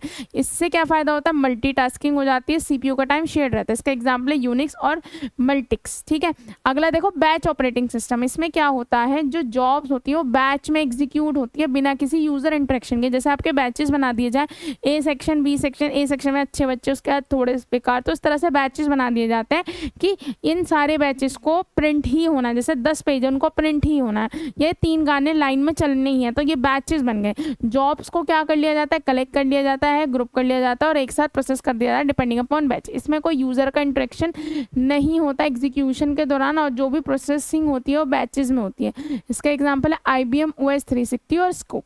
अगला होता है डिस्ट्रीब्यूटेड OS, यानी कि इसमें क्या होता है, बहुत सारे कंप्यूटर होते हैं, बट वो एक computer control a group of independent computer and make them appear as single system to use. यानी कि 6 कंप्यूटर हैं लेकिन वो एक साथ अलग अलग वर्क करें, बट एज एन यूज़र मुझे सिर्फ वो एक ही कंप्यूटर दिखे, यानी कि 6 लोग मिलके एक की तरह ही वर्क करते हैं, जिससे अगर किसी कंप्यूटर के पास कुछ डेटा अवेलेबल नहीं है तो वो दूसरे कंप्यूटर से उस यूज़र को अवेलेबल हो जाए, उसे नहीं पता चलेगा कि मैंने किस कंप्यूटर से डेटा मांगा था, किससे मिला। वो सिर्फ एक अपना बोलेगा कि मुझे ये चाहिए, ये वाली फाइल इस कंप्यूटर में तो उसमें मिल जाएगी, दूसरे में दूसरे मिल जाएगी। डिस्ट्रीब्यूट यानी कि डेटा बहुत जगह बटा हुआ है, बट वो एज एन सिंगल सिस्टम दिख रहा है यूज़र को। इससे रिसोर्स शेयरिंग हो जाती है, लोड बैलेंसिंग हो जाती है। ऐसा नहीं होता है कि एक ही सिस्टम पर सारा डेटा एक पे नहीं है, तो आसानी से लोड बैलेंसिंग हो जाती है। इवन पैरेलल प्रोसेसिंग भी हो सकती है कि एक उसने 2 क्वेश्चन मांगे, एक इधर से इनपुट आ गया तो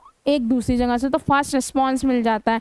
इसका एग्जांपल है लोकस, एम्योबा, विंडोज सर्वर। ठीक है, अगला होता है नेटवर्क ओएस। ये जो है मैनेज करता है और अलाउ करता है शेयर्ड रिसोर्सेज का एक्सेस नेटवर्क के ऊपर। ठीक है, जैसे आपको रिमोट एक्सेस करना है, सिक्योरिटी चाहिए नेटवर्क की, या फाइल शेयरिंग करनी है, तो आप नेटवर्क ओएस का यूज़ करते हैं। इसका एग्जांपल है novel, Netware, Windows server and Linux.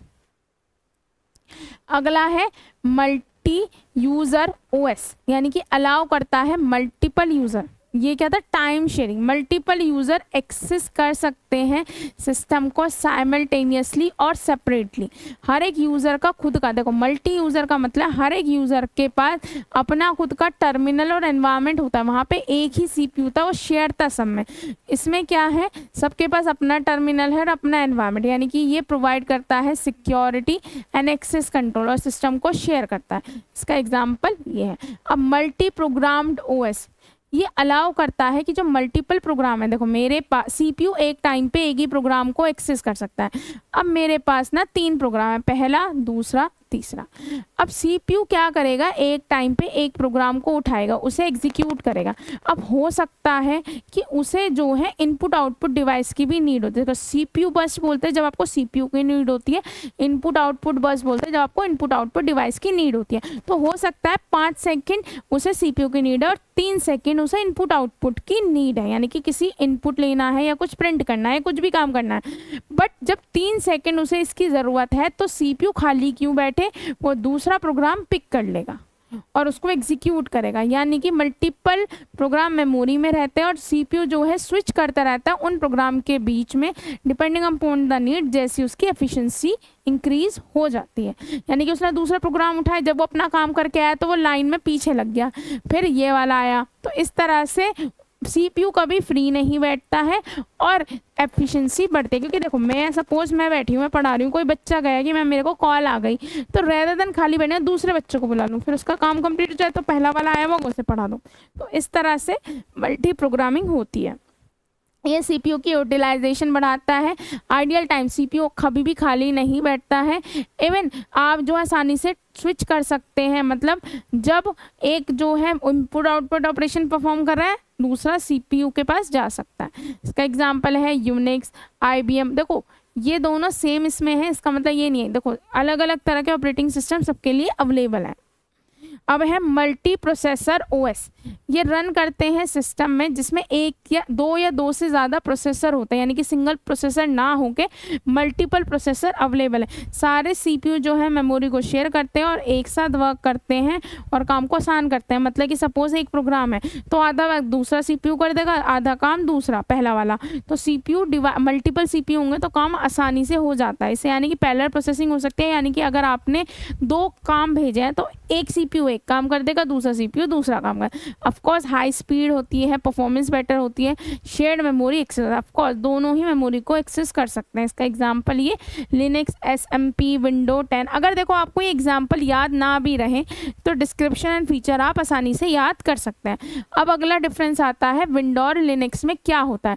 देखो जो विंडो ओएस है, विंडोज जो है माइक्रोसॉफ्ट कॉर्पोरेशन के थ्रू बनाई गई थी, जबकि ये कम्युनिटी बेस्ड है, यानी कि ओरिजिनली लिनस टॉरवेल्डस ने बनाया था। इसका सोर्स कोड ये होता है क्लोज सोर्स है, यानी कि आपको लाइसेंस बेस है। देखो क्रैक्ड वर्जन अवेलेबल है लेकिन आपको इसका लाइसेंस लेना पड़ता है, जबकि लिनक्स जो है ओपन सोर्स है, आप आसानी से इसे देख सकते हैं, मॉडिफाई कर सकते हैं, डिस्ट्रीब्यूट कर सकते हैं। ये जो है पेड होता है, लाइसेंस वन होता है, इसका मोस्टली फ्री होते हैं लिनक्स ओएस ऑपरेटिंग सिस्टम।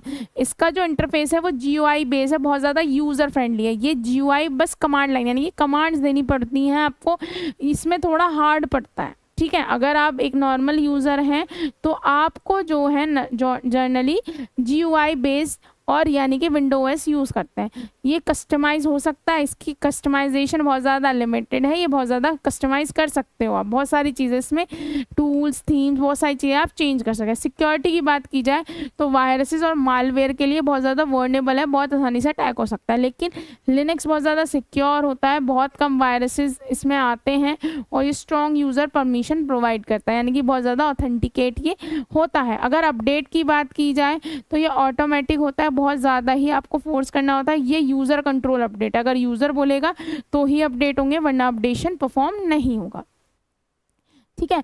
अगला इसमें क्या है, सिक्योरिटी, ठीक है। ऑफकोर्स सिक्योरिटी की बात की जाए, यहाँ पे मैंने बोला था मालवेयर और उसके बहुत ज़्यादा वर्नेबल है, ये नहीं है।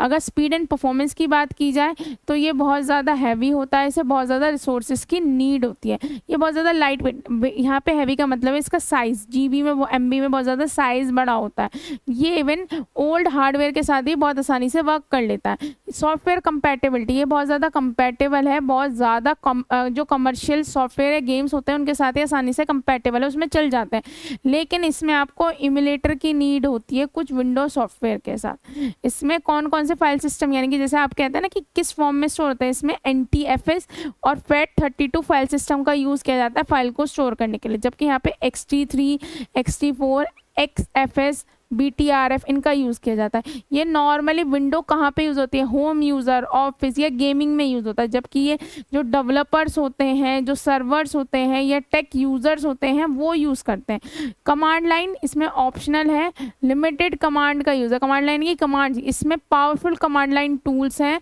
ये टूल्स का नाम है बैश और सेल, यानी कि कमांड के थ्रू दिया जाता है, बहुत ज़्यादा यूज़र फ्रेंडली ये नहीं होता है। विंडो 10, विंडो 11 जैसे उबंटू, फेडोरा, डेबियन, लिनक्स है ना, ये लिनक्स ओएस है। अब व्हाट इज प्रोसेस, प्रोसेस क्या होता है ऑपरेटिंग सिस्टम में।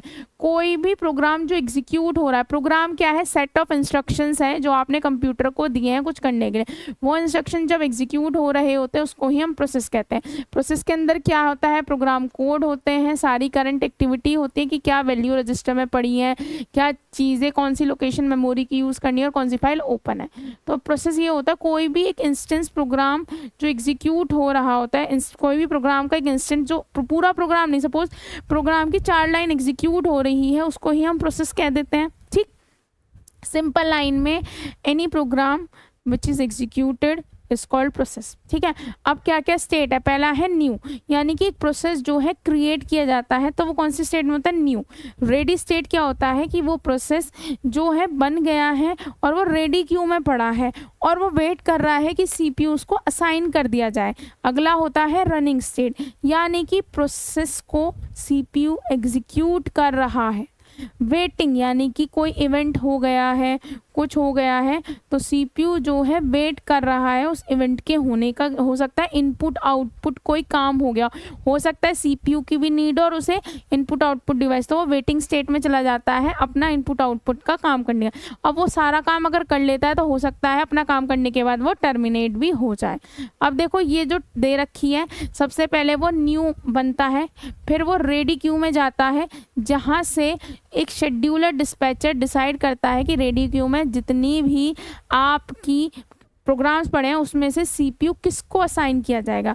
अगर उसे CPU असाइन किया जाता है तो वो रनिंग स्टेट में पहुंच जाता है और अपना काम करने के बाद वो टर्मिनेट स्टेट में भी चला जाता है। अब ऐसा हो सकता है उसे किसी इनपुट आउटपुट डिवाइस की नीड पड़े कभी, तो वो क्या करता है, रनिंग से वेटिंग स्टेट में चला जाता है और अपना इनपुट आउटपुट डिवाइस का काम कंप्लीट करने के बाद फिर से वो रेडी स्टेट में चला जाता है। अब जो अगर CPU के पास जो भी करंटली कोई प्रोसेस होगा वो काम कंप्लीट हो जाता है तो जो आपका प्रोसेस है वो फिर से सीपीयू को असाइन हो सकता है। अब कई बार क्या होता है, अनप्रिडिक्टेबल कोई इंटरप्ट आ जाता है, यानी कि सपोज आप गेम खेल रहे हो और गेम खेलते खेलते आपकी बैटरी लो का पॉपअप आ जाए, तो ऑफकोर्स आपको गेम रोकना पड़ेगा। तो कई बार कोई प्रोसेस करंटली रन कर रहा है सीपीयू के थ्रू, बट कोई बहुत ज़्यादा इमरजेंसी का वर्क आता है, तो उसे इंटरप्ट आने की वजह से रेडी क्यू में फिर से डाल दिया जाता है, यानी कि वो रेडी स्टेट में चला जाता है। तो ये प्रोसेस स्टेट का डायग्राम है। अब ये क्या है, इसे बोलते हैं हम पीसीबी।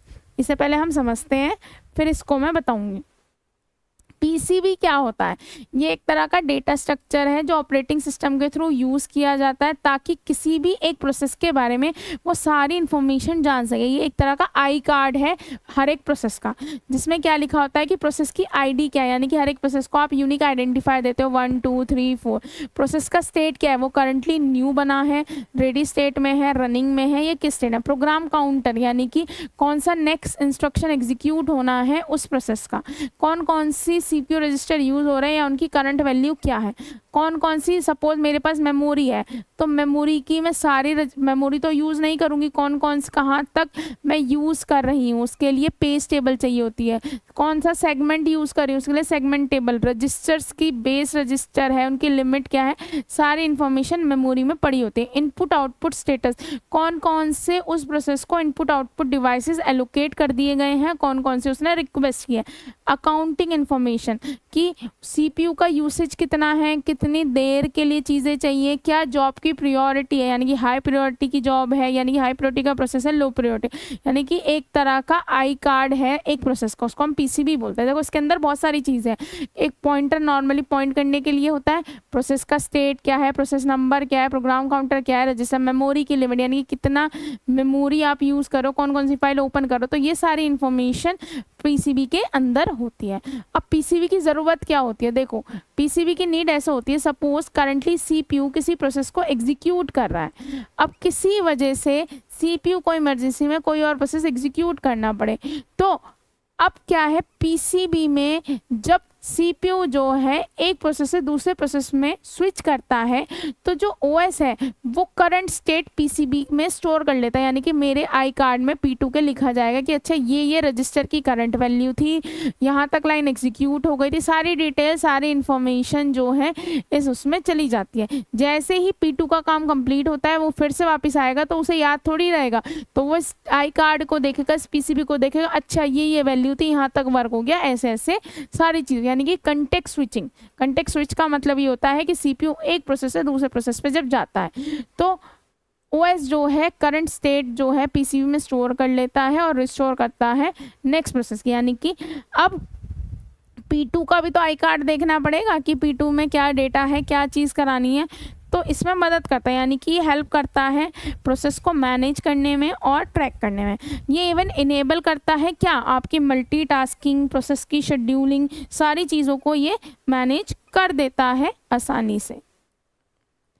अब क्या क्या स्टेप्स हैं सीपीयू शेड्यूलिंग प्रोसेस में, देखो सीपीयू शेड्यूलिंग एक प्रोसेस है जिसके थ्रू ऑपरेटिंग सिस्टम सिलेक्ट करता है कि कौन से प्रोसेस को सीपीयू असाइन होगा, रेडी क्यू में जितने भी प्रोसेस बड़े हैं उसमें से कौन से प्रोसेस को असाइन होगा, क्योंकि सीपीयू जो है एक टाइम पे एक ही प्रोसेस को एग्जीक्यूट कर सकता है और बहुत सारे प्रोसेस वेट कर रहे होते हैं, तो शेड्यूलिंग मदद करती है कि भैया इस टाइम पे पहले ये जाएगा फिर दूसरा जाएगा। बहुत सारी शेड्यूलिंग होती है, देखो first come first serve, shortest job scheduling, यानी कि फर्स्ट कम फर्स्ट सर्व का मतलब होता है जो पहली प्रोसेस पड़े हैं सिस्टम पहले वो एग्जीक्यूट। शॉर्टेस्ट जॉब मतलब अगर बहुत 3 प्रोसेस हैं तो तीनों में से पहले कौन आया कोई मैटर नहीं करता, किसको सीपीयू की नीड कम समय के लिए है उसको पहले असाइन कर दिया जाता है। तो अब कैसे स्टेप है, पहले सबसे पहले एक न्यू प्रोसेस क्रिएट किया जाता है और उसे रेडी क्यू में डाल दिया जाता है। सारे रेडी प्रोसेस जो हैं वेट कर रहे होते हैं रेडी क्यू में अपने टर्न का कि सीपीयू ने एग्जीक्यूट कर दे। अगला है शेड्यूलर एक्टिवेशन, जो शॉर्ट टर्म शेड्यूलर होता है उसे ट्रिगर किया जाता है और वो डिसाइड करता है कुछ कैलकुलेशंस करके कि भाई आपको कौन सा चाहिए प्रोसेस, तो उसे एक्टिवेट कर दिया जाता है। फिर जैसे एक्टिवेट करता है शेड्यूलर जो है शेड्यूलिंग एल्गोरिथम का यूज़ करके, जैसे first come first serve, shortest job first, round robin का यूज़ करके एक प्रोसेस को पिक करता है। जो सिलेक्टेड प्रोसेस है उसे सीपीयू असाइन कर दिया जाता है ताकि सीपीयू से एग्जीक्यूट कर सके। अब कई बार ऐसा हो सकता है कंटेक्स्ट स्विचिंग की नीड होती है, हो सकता है जो करंट प्रोसेस जो है एग्जीक्यूट हो रहा है, कोई हाई प्रायोरिटी का प्रोसेस है या कुछ इमरजेंसी आ जाए कि आपको उस प्रोसेस से उठकर दूसरे प्रोसेस में जाना होता है, तो क्या करता है ओएस जो है ओल्ड प्रोसेस का स्टेट को सेव करता है पीसीबी में और न्यू प्रोसेस के स्टेट को क्या करता है लोड करता है, ताकि सीपीयू को पता चल जाए करना क्या है। अब देखो शेड्यूलर कितनी तरह के होते हैं, 3 तरह के शेड्यूलर होते हैं। पहला होता है लॉन्ग टर्म शेड्यूलर, ये डिसाइड करता है कौन सा प्रोसेस, देखो बहुत बड़ा पूल है जिसमें बहुत सारे प्रोसेस हैं, तो उन प्रोसेस में से कौन से प्रोसेस को ये रेडी क्यू में रखे। रेडी क्यू वो क्यू होती है जिसमें ये वेट कर रहे होते हैं सीपीयू का। तो लॉन्ग टर्म शेड्यूलर डिसाइड करता है कि अवेलेबल पूल में से, जॉब पूल में से कौन कौन सी जॉब जो है रेडी क्यू में जाएगी, यानी कि ये डिग्री ऑफ मल्टी प्रोग्रामिंग को मेंटेन करता है कि कितनी जाएंगी। और ये जो है बैलेंस भी लोड रखता है, यानी कि लोड को बैलेंस रखता है। अब कैसे, देखो एक प्रोसेस को हो सकता है सीपीयू की नीड भी होती है और इनपुट आउटपुट डिवाइस की भी नीड होती है। तो ये ऐसा करता है कि ऐसे प्रोसेसेस को भेजता है जिन्हें या तो सीपीयू और इनपुट आउटपुट प्रोसेस दोनों की ही नीड हो, कि भाई जब सीपीयू की नीड है तो कोई ना कोई प्रोसेस इनपुट आउटपुट डिवाइस के पास गया हो, और जब इनपुट आउटपुट डिवाइसेस पे कोई गया हो तो सीपीयू पे भी कोई ना कोई प्रोसेस हो, ताकि सीपीयू कभी भी खाली ना बैठे और इनपुट आउटपुट डिवाइस भी खाली ना बैठे, उन पे एकदम लोड ना पड़े। तो इन चीज़ों का ये ध्यान रखता है। अगला होता है मीडियम टर्म शेड्यूलर, ये टेम्परेरी रिमूव कर देता है कोई प्रोसेस मेमोरी से ताकि लोड। कई बार क्या होता है मेमोरी में बहुत सारे प्रोसेस आ गए जो एग्जीक्यूट होंगे, बट कई बार ऐसी सिचुएशन होती है कि आपको हटाना पड़ता है ताकि लोड रिड्यूस हो, तो उस टाइम पे मीडियम टर्म शेड्यूलर यूज़ होता है। ये क्या कर देता है, जो लो प्रायोरिटी के प्रोसेस है उन्हें सस्पेंड कर देता है, और इससे क्या होता है एफिशिएंसी इंप्रूव होती है मेमोरी की, और उसमें भाई सीपीयू का यूज़ भी उनके लिए ज़्यादा होता है जो ज़्यादा एफिशिएंट है। अगला होता है शॉर्ट टर्म, ऑफकोर्स ये प्रोसेस को सिलेक्ट करता है रेडी क्यू से और असाइन करता है सीपीयू को। ये जो है रियल टाइम डिसीजन में मदद करता है ताकि एक प्रोसेस को आसानी से एग्जीक्यूट करा सके, यूज द शेड्यूलिंग एल्गोरिथम। ठीक है, अगला क्या है मेमोरी मैनेजमेंट। कैसे मेमोरी मैनेजमेंट होती है ऑपरेटिंग, ये एक फंक्शन है ऑपरेटिंग सिस्टम का जिसकी मदद से जो ऑपरेटिंग सिस्टम है आसानी से रैम में जो भी डेटा है उसको, डेटा का मतलब है नॉर्मली कोई भी चीज़, उसको हैंडल कर। देखो मेमोरी मैनेजमेंट एक फंक्शन है ऑपरेटिंग सिस्टम का जो क्या करता है, हैंडल करता है allocation, tracking, deallocation of memory एक प्रोसेस के थ्रू जो यूज, यानी कि अगर एक प्रोसेस है वो कुछ पोर्शन ऑफ मेमोरी यूज़ कर रहा है तो कौन कितने पोर्शन ऑफ मेमोरी वो यूज़ कर सकता है, कितने नहीं कर सकता, कब उसका काम कंप्लीट हो जाए और उससे डेटा ले, मतलब यानी कि इस पोर्शन को फ्री कर दिया जाए, वो ध्यान रखता है ये। तो अब क्या की फंक्शन है, पहला है एलोकेशन एंड डीलोकेशन, यानी कि असाइन करना मेमोरी प्रोसेस को जब नीडेड हो और जब काम कंप्लीट हो जाए तो उसे फ्री कर देना। ट्रैक करना मेमोरी का यूज, यानी कि रिकॉर्ड रखना कि कौन से पार्ट ऑफ मेमोरी किस प्रोसेस के थ्रू यूज़ करी जा रही है। मेमोरी प्रोटेक्शन, प्रोटेक्ट करना कि जो कोई और प्रोसेस है वो सिर्फ वही पोर्शन एक्सेस करे जो उसे अलाउ है, ऐसा नहीं है कि वो कुछ और पोर्शन भी एक्सेस कर पाए।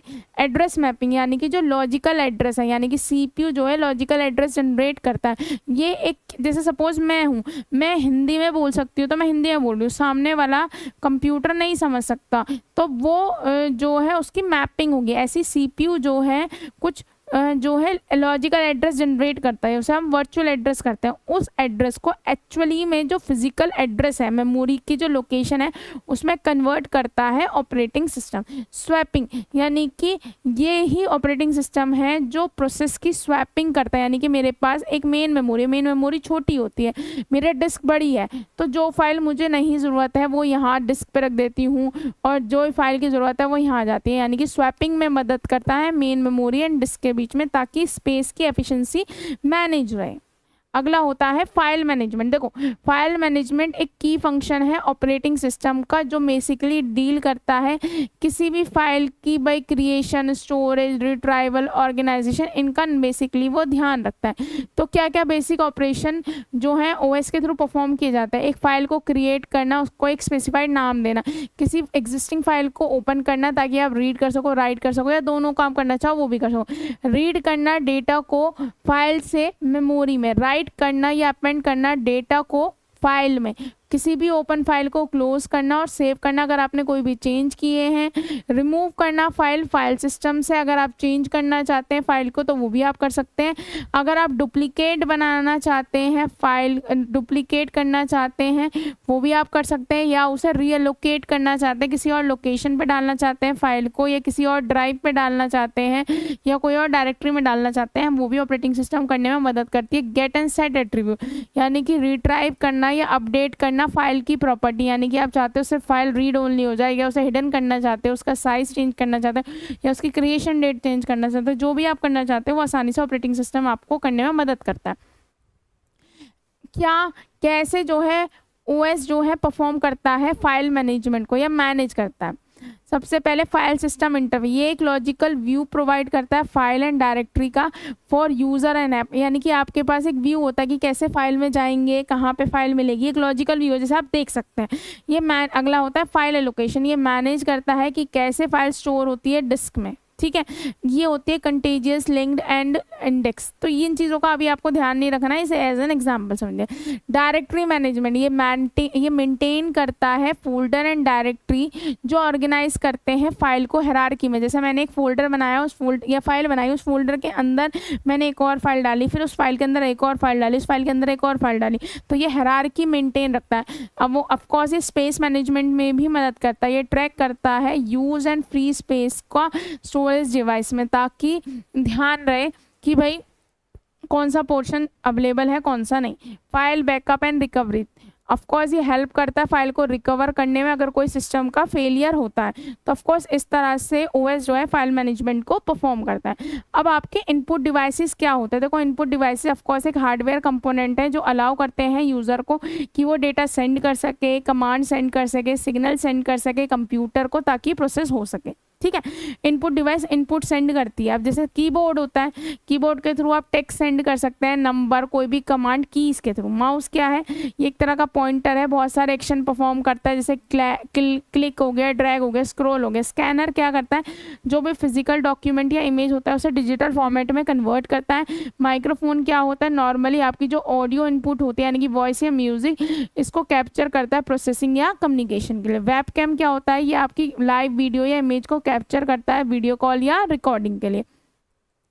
टच स्क्रीन क्या करती है, अलाउ करती है यूज़र को कि आप डायरेक्टली स्क्रीन को टच कर सकते हैं इनपुट देने के लिए, जैसे कि फ़ोन में, टैबलेट में, एटीएम में होती है। जॉयस्टिक या गेम पैड, यानी कि गेमिंग कंट्रोल के लिए यूज़ होती है, जो नॉर्मली गेम्स में मूवमेंट्स के लिए, एक्शंस के लिए यूज़ की जाती है। अगला होता है ट्रैक पैड या टच पैड, ये एक फ्लैट सरफेस होता है जो फिंगर के मूवमेंट को सेंस करता है, नॉर्मली लैपटॉप्स में यूज़ होता है ना track pad. Bar code reader, ये रीड करता है बार कोड्स को सो दैट डेटा की एंट्री फास्ट हो सके, नॉर्मली शॉप्स और लाइब्रेरीज में यूज़ होता है। लाइट पेन जो होता है नॉर्मली ड्रॉ करने के लिए, किसी भी ऑब्जेक्ट को सिलेक्ट करने के लिए यूज़ होता है स्क्रीन पे। अब तो ये बहुत कम यूज़ होता है लेकिन होता है। अगला है आपका आउटपुट डिवाइसेस क्या होते हैं। देखो ये क्वेश्चन आ जाता है और बहुत इजी है कि input devices and output devices क्या होते हैं। देखो ऑफकोर्स ये एक हार्डवेयर कंपोनेंट है जो अलाउ करता है कंप्यूटर को कि वो जो डेटा है उसे प्रेजेंट, जो आपका जो भी डेटा है उसे यूज़र को यूज़र रीडेबल फॉर्मेट में या ह्यूमन रीडेबल फॉर्मेट में प्रेजेंट कर सके। हो सकता है वीडियो की फॉर्म में, ऑडियो की फॉर्म में, विजुअल यानी कि विजुअल मतलब वीडियो फिजिकल कॉपी में, किसी में भी। तो मॉनिटर क्या करता है, आपके टेक्स्ट इमेजेस को डिस्प्ले करता है, आपको विजुअल आउटपुट प्रोवाइड करता है। प्रिंटर क्या करता है, हार्ड कॉपी प्रोवाइड करता है किसी भी डॉक्यूमेंट की या इमेज की पेपर पर। स्पीकर क्या करता है, आपको ऑडियो या साउंड सुनाता है। हेडफोन्स क्या करता है, साउंड को प्राइवेटली यूज़र के ईयर्स तक पहुँचाता है। प्रोजेक्टर क्या करता है, प्रोजेक्ट करता है वॉल पे या लार्ज सरफेस पे जो भी आप शो करना चाहते हैं। प्लॉटर क्या होता है, ये प्रिंट करता है वेक्टर ग्राफिक जो नॉर्मली कैड या इंजीनियरिंग में यूज होता है। बार्ले डिस्प्ले, ये कन्वर्ट करता है जो भी स्क्रीन का टेक्स्ट होता है बार्ले में, यानी कि नॉर्मली क्या होता है, बार्ले क्या होता है, डॉट्स होते हैं उसमें कन्वर्ट करता है ताकि जो विजुअली इम्पेयर्ड लोग हैं वो इस चीज़ को मतलब उसको टच करके समझ सकें। अब क्या इंपॉर्टेंस है इनपुट डिवाइस की एंड आउटपुट डिवाइस की। देखो ऑफकोर्स यूज़र कम्युनिकेशन के लिए यूज़ होता है। इनपुट डिवाइस जो है अलाउ करता है यूज़र को कि वो कोई भी कमांड, कोई भी डेटा या कोई भी इंस्ट्रक्शन जो है कंप्यूटर तक पहुंचा सकता है। ये वर्सेटाइल डेटा एंट्री ये इनेबल करता है कि वेरियस तरह का डेटा एंटर करा सकते हो कंप्यूटर में, टेक्स्ट की फॉर्म में भी, ऑडियो फॉर्म में भी, इमेज फॉर्म में भी, जिसमें आप चाहें। ठीक है, अगला होता है एफिशिएंट ऑपरेशन। ये जो है इनपुट डिवाइसेस जैसे कि कीबोर्ड हो गया, माउस हो गया, स्कैनर हो गया, माइक्रोफोन हो गया, ये मदद करता है कि आपके टास्क को आसानी से परफॉर्म कर सकें। अगला आउटपुट डिवाइस के अगर कंटेक्स्ट में देखा जाए तो ऑफ कोर्स ये डिस्प्ले करता है रिजल्ट को। जो आउटपुट डिवाइस होती है, जो भी आपका वर्क होता है, उसको ये शो या डिलीवर करता है यूज़र को मॉनिटर या प्रिंटर के थ्रू। यूज़र फीडबैक ऑफ कोर्स ये प्रोवाइड करता है विजुअल, ऑडियो या printed feedback to the user. Essential for interaction, बिना इन आउटपुट डिवाइस के यूज़र को पता ही नहीं लगेगा कि कंप्यूटर क्या कर रहा है। आपने कोई कमांड दिया तो कंप्यूटर आउटपुट डिवाइस के थ्रू ही तो कुछ जो भी आपने कमांड दिया उसका रिजल्ट प्रोवाइड करेगा। अब देखो क्या क्या एप्लीकेशंस हैं। अगला आपका है, आपको डिस्कस करनी है क्या कंप्यूटर की एप्लीकेशन है ई बिजनेस में। सबसे पहला होता है ऑनलाइन ट्रांजैक्शन। जो कंप्यूटर है ये जो है आपको बहुत सारे ऑनलाइन पेमेंट सिस्टम प्रोवाइड करता है, नेट बैंकिंग प्रोवाइड करता है, जैसे कि आप पे करते हो पेटीएम के थ्रू, गूगल पे के थ्रू या क्रेडिट कार्ड, है ना। दूसरा है डिजिटल मार्केटिंग में मदद करता है। यह आपको मदद करता है कि आप डिज़ाइन कर सको या एड्स को रन कर सको सोशल मीडिया पे, ईमेल्स के थ्रू, वेबसाइट के थ्रू, जैसे कि फेसबुक या इंस्टाग्राम पे एड्स आते रहता है, ईमेल कैंपेन होती है, तो ये सब चीज़ें कंप्यूटर की वजह से ही होती है। इन्वेंट्री मैनेजमेंट, आप ट्रैक कर सकते हैं स्टॉक का लेवल या सेल्स का, या रीऑर्डर कर सकते हैं ऑटोमेटिकली सॉफ्टवेयर की मदद से। जो अमेज़ॉन है वो यूज़ करता है कि भाई उसके वेयर हाउस में कितनी चीज़ें हैं, कितनी नहीं बची हैं, सब चीज़ों की ट्रैकिंग आप आसानी से कंप्यूटर से कर सकते हैं। ऑफकोर्स अगला है कस्टमर रिलेशन मैनेजमेंट में मदद करता है। ये मैनेज करता है कस्टमर के डेटा को, उनकी कम्युनिकेशन को, इवन उनके फीडबैक को। जो सेल्स फोर्स है और जोहू है वो ट्रैक करते हैं कस्टमर की क्वेरी को। आप कंप्यूटर की मदद से ही आप बातें ट्रैक कर पाते हो कि अच्छा सर आपकी दिक्कतें क्या हैं, आपको कोई प्रॉब्लम तो नहीं है, हमारे जो भी हमारा प्रोडक्ट है, इन सब चीज़ों का ध्यान रख सकते हैं। ऑफकोर्स सप्लाई चेन मैनेजमेंट, यानी कि जो आपका सप्लाई है कि आपका कोई भी प्रोडक्ट है उसको मैनेज करना, उसका मूवमेंट कैसे हो रहा है, वो सप्लायर से कस्टमर तक कैसे पहुंच रहा है, कैसे नहीं पहुंच रहा है। जैसे फ्लिपकार्ट जो है ऑर्डर को ट्रैक करता है वेयर हाउस से होम तक, आपके फ्लिपकार्ट से ट्रैक कर सकते हैं, वैसे ही वो लोग भी ट्रैक करते हैं क्या जो आपकी जो भी प्रोडक्ट है वो सही से पहुंच गया है या नहीं। तो ये सब चीज़ें कंप्यूटर से हो सकता है। Even data analysis and business intelligence में ऑफकोर्स आप एनालिसिस कर सकते हैं सेल्स की, आप देख सकते हैं कस्टमर को आजकल क्या पसंद आ रहा है, वो ट्रेंड निकाल सकते हैं। ऑफकोर्स ये डिसीजन मेकिंग में भी मदद करता है। ये आपको नॉर्मली जैसे एज एन एग्जांपल ले लो, ये एनालाइज करने में मदद करता है कि कौन सा सेल सबसे ज़्यादा यूज़ हो रहा है या कौन सा प्रोडक्ट सबसे ज़्यादा यूज़ हो रहा है, उसमें चीज़ों को आपको मदद करता है। अगला है वेबसाइट एंड ऐप मैनेजमेंट। ये बिल्ट एंड मैनेज करता है जो भी ई कॉमर्स की वेबसाइट्स होती है और ऐप होती है, ताकि आप अपने प्रोडक्ट को डिस्प्ले कर सको। ऑफकोर्स जो देखो शॉपिफाई या अमेज़ॉन है वो एक ऐप ही तो है, वो कंप्यूटर पे ही चलती है, मतलब फ़ोन पे भी एक तरह का कंप्यूटर ही तो है, और उससे ही आप सारी चीज़ें खरीदते हो। तो कहीं ना कहीं ये ई बिजनेस में बहुत ज़्यादा मदद करती है। क्या रोल होता है कंप्यूटर का बायो इन्फॉर्मेटिक फील्ड में? देखो डेटा स्टोरेज एंड मैनेजमेंट। जो कंप्यूटर है वो स्टोर और मैनेज करता है बहुत बड़ा बायोलॉजिकल डेटा जो बहुत वॉल्यूम में होता है, जैसे कि डीएनए सीक्वेंस को आसानी से आप उसमें स्टोर करते हैं। ऑफकोर्स सीक्वेंस एनालिसिस में जैसे टूल है ब्लास्ट, ये यूज़ होता है कंप्यूटर में ताकि आप जीन्स एंड प्रोटीन के सीक्वेंस को कंपेयर कर सको। प्रोटीन स्ट्रक्चर प्रेडिक्शन में मदद करता है। ये आपको मदद करता है कि आप प्रोटीन के शेप्स जो 3D शेप्स हैं उन्हें प्रेडिक्ट कर सको, उनको आसानी से फाइंड आउट कर सको। ये बहुत मदद कर कोई भी नई ड्रग्स की डिज़ाइनिंग में कंप्यूटर आपको मदद करता है। मॉलिकुलर मॉडलिंग में भी, यानी कि जो मॉलिकुलर के स्ट्रक्चर हैं उन्हें विजुअलाइज एंड सिमुलेट करने में मदद करता है। इवन इंटरेक्शन में भी आपको मदद करता है। इवोल्यूटरी स्टडीज़ में ये एनालिसिस करता है genetic relationship and evolutionary trees using algorithm, यानी कि क्या क्या जेनेटिक, यानी कि ऐसे समझो आप जैसे नॉर्मली बोला जाता है जो मंकीज़ होते हैं वो हमारे पूर्वज थे, तो कहीं ना कहीं वो एनालिसिस में मदद करता है कि अच्छा हमारे जीन्स या हमारा डीएनए उनसे बहुत ज़्यादा मिलता है, या क्या आदत है, क्या रीज़न रहे कि पहले हमारे टेल बोन टेल हुआ करती थी, वो हट गई धीरे धीरे क्योंकि अब उसकी ज़रूरत नहीं पड़ी। तो ये सारी चीज़ों में कंप्यूटर मदद करता है। अगला है जीन एक्सप्रेशन एनालिसिस में, ऑफकोर्स ये प्रोसेस करता है माइक्रो एरे या आरएनए सीक्वेंस, ताकि आप जीन की एक्टिविटीज़ को क्या कर सको, हैंडल कर सको। ये बायोलॉजिकल टर्म्स है जिससे आप जीन्स में देख सकते हो कि क्या क्या चेंजेस आए, क्या नहीं चेंज आए।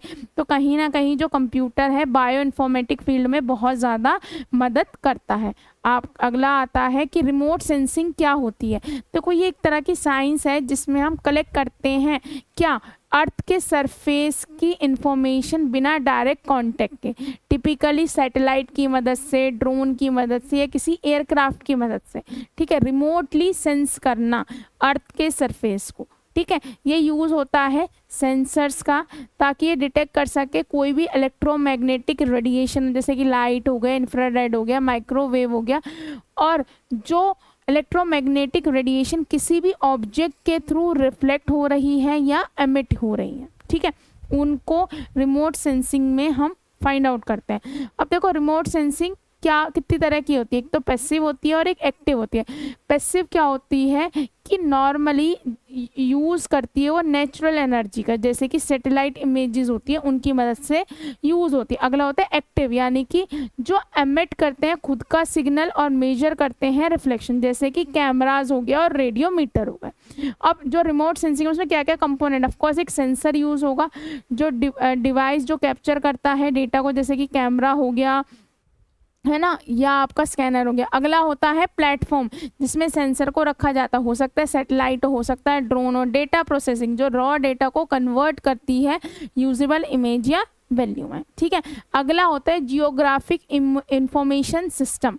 ये कंप्यूटर बेस्ड सिस्टम है जो किस लिए यूज़ किया जाता है, नॉर्मली ताकि आप कैप्चर कर सको, स्टोर कर सको, मैनेज कर सको, एनालिसिस कर सको या डिस्प्ले कर सको किसी भी जियोग्राफिकल डेटा को मैप की फॉर्म में, या स्पेशल डेटा को, यानी स्पेशल मतलब स्पेस वाले डेटा को मैप की फॉर्म में। ये मदद करता है डेटा को लिंक करने में किसी भी लोकेशन से। ठीक है, जियोग्राफी यानी कि जियोग्राफिक से रिलेटेड कोई भी डेटा हो। अब इसमें कंपोनेंट क्या होता है, ऑफकोर्स एक हार्डवेयर होता है, कंप्यूटर होगा, जीपीएस डिवाइस होगी, सर्वर, सॉफ्टवेयर जीआईएस सॉफ्टवेयर होता है, ग्राफिकल इंफॉर्मेशन एक सॉफ्टवेयर होता है, वो सॉफ्टवेयर ये दोनों हैं। डेटा ऑफकोर्स कोई भी डेटा हो सकता है लोकेशन से रिलेटेड। ऑफकोर्स कुछ लोग होते हैं जो एनालिस्ट होते हैं, जो एनालिसिस करते हैं, प्लानर होते हैं और इंजीनियर होते हैं जो जीआईएस टूल को, यानी कि ज्योग्राफी से रिलेटेड इंफॉर्मेशन को गैदर करने में भी कंप्यूटर मदद करता है।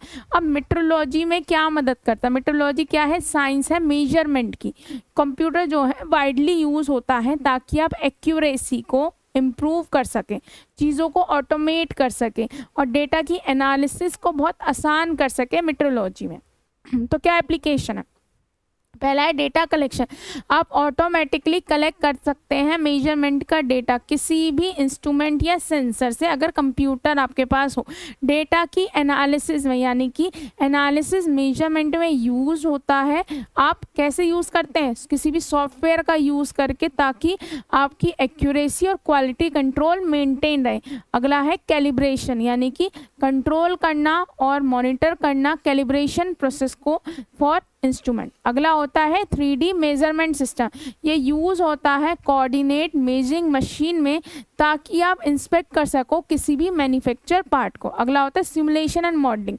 ऑफ कोर्स ये एक सिमुलेटेड मेजर एनवायरनमेंट प्रोवाइड करता है, यानी कि सिमुलेटेड मेजर, यानी कि अगर आपको कोई भी 9 पॉइंट अगर आपको ग्रेविटी चाहिए तो एक्चुअल में अवेलेबल नहीं होती, तो एक ऐसा सिमुलेटेड बना के देता है एनवायरनमेंट जहाँ पे आप टेस्टिंग कर सकते हैं। या आपको कोई भी केमिस्ट्री का वर्क करने के लिए कोई एनवायरनमेंट चाहिए तो आपको टेक्निकली ये बना के देगा। ठीक है, तो वही कंप्यूटर इसलिए यूज़ किया जाता है। अगला होता है क्लाइमेट में कैसे यूज़ होता है। ऑफकोर्स वेदर फॉरकास्टिंग में जो सुपर कंप्यूटर होते हैं वो प्रोसेस करते हैं क्लाइमेट को और आपको मदद करते हैं कि आपका वेदर कैसा होगा। अगला होता है क्लाइमेट चेंज एनालिसिस। ये लार्ज डेटा को एनालिसिस करते हैं और बताते हैं कि अगले आने वाले सालों में टेम्परेचर क्या होगा, रेनफॉल होगा, CO2 का लेवल क्या होगा। अगला होता है सैटेलाइट डेटा प्रोसेसिंग।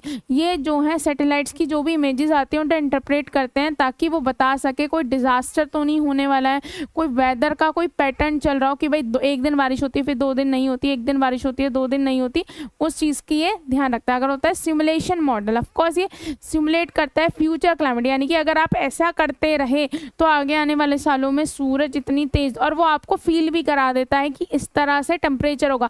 जैसे कई बार क्या होते हैं, आपको एक सिंपल सा बताते हैं, एरोनॉट जाते हैं तो वहाँ पे जीरो ग्रेविटी में जाना होता है, तो सिमुलेशन बना के देता है कंप्यूटर।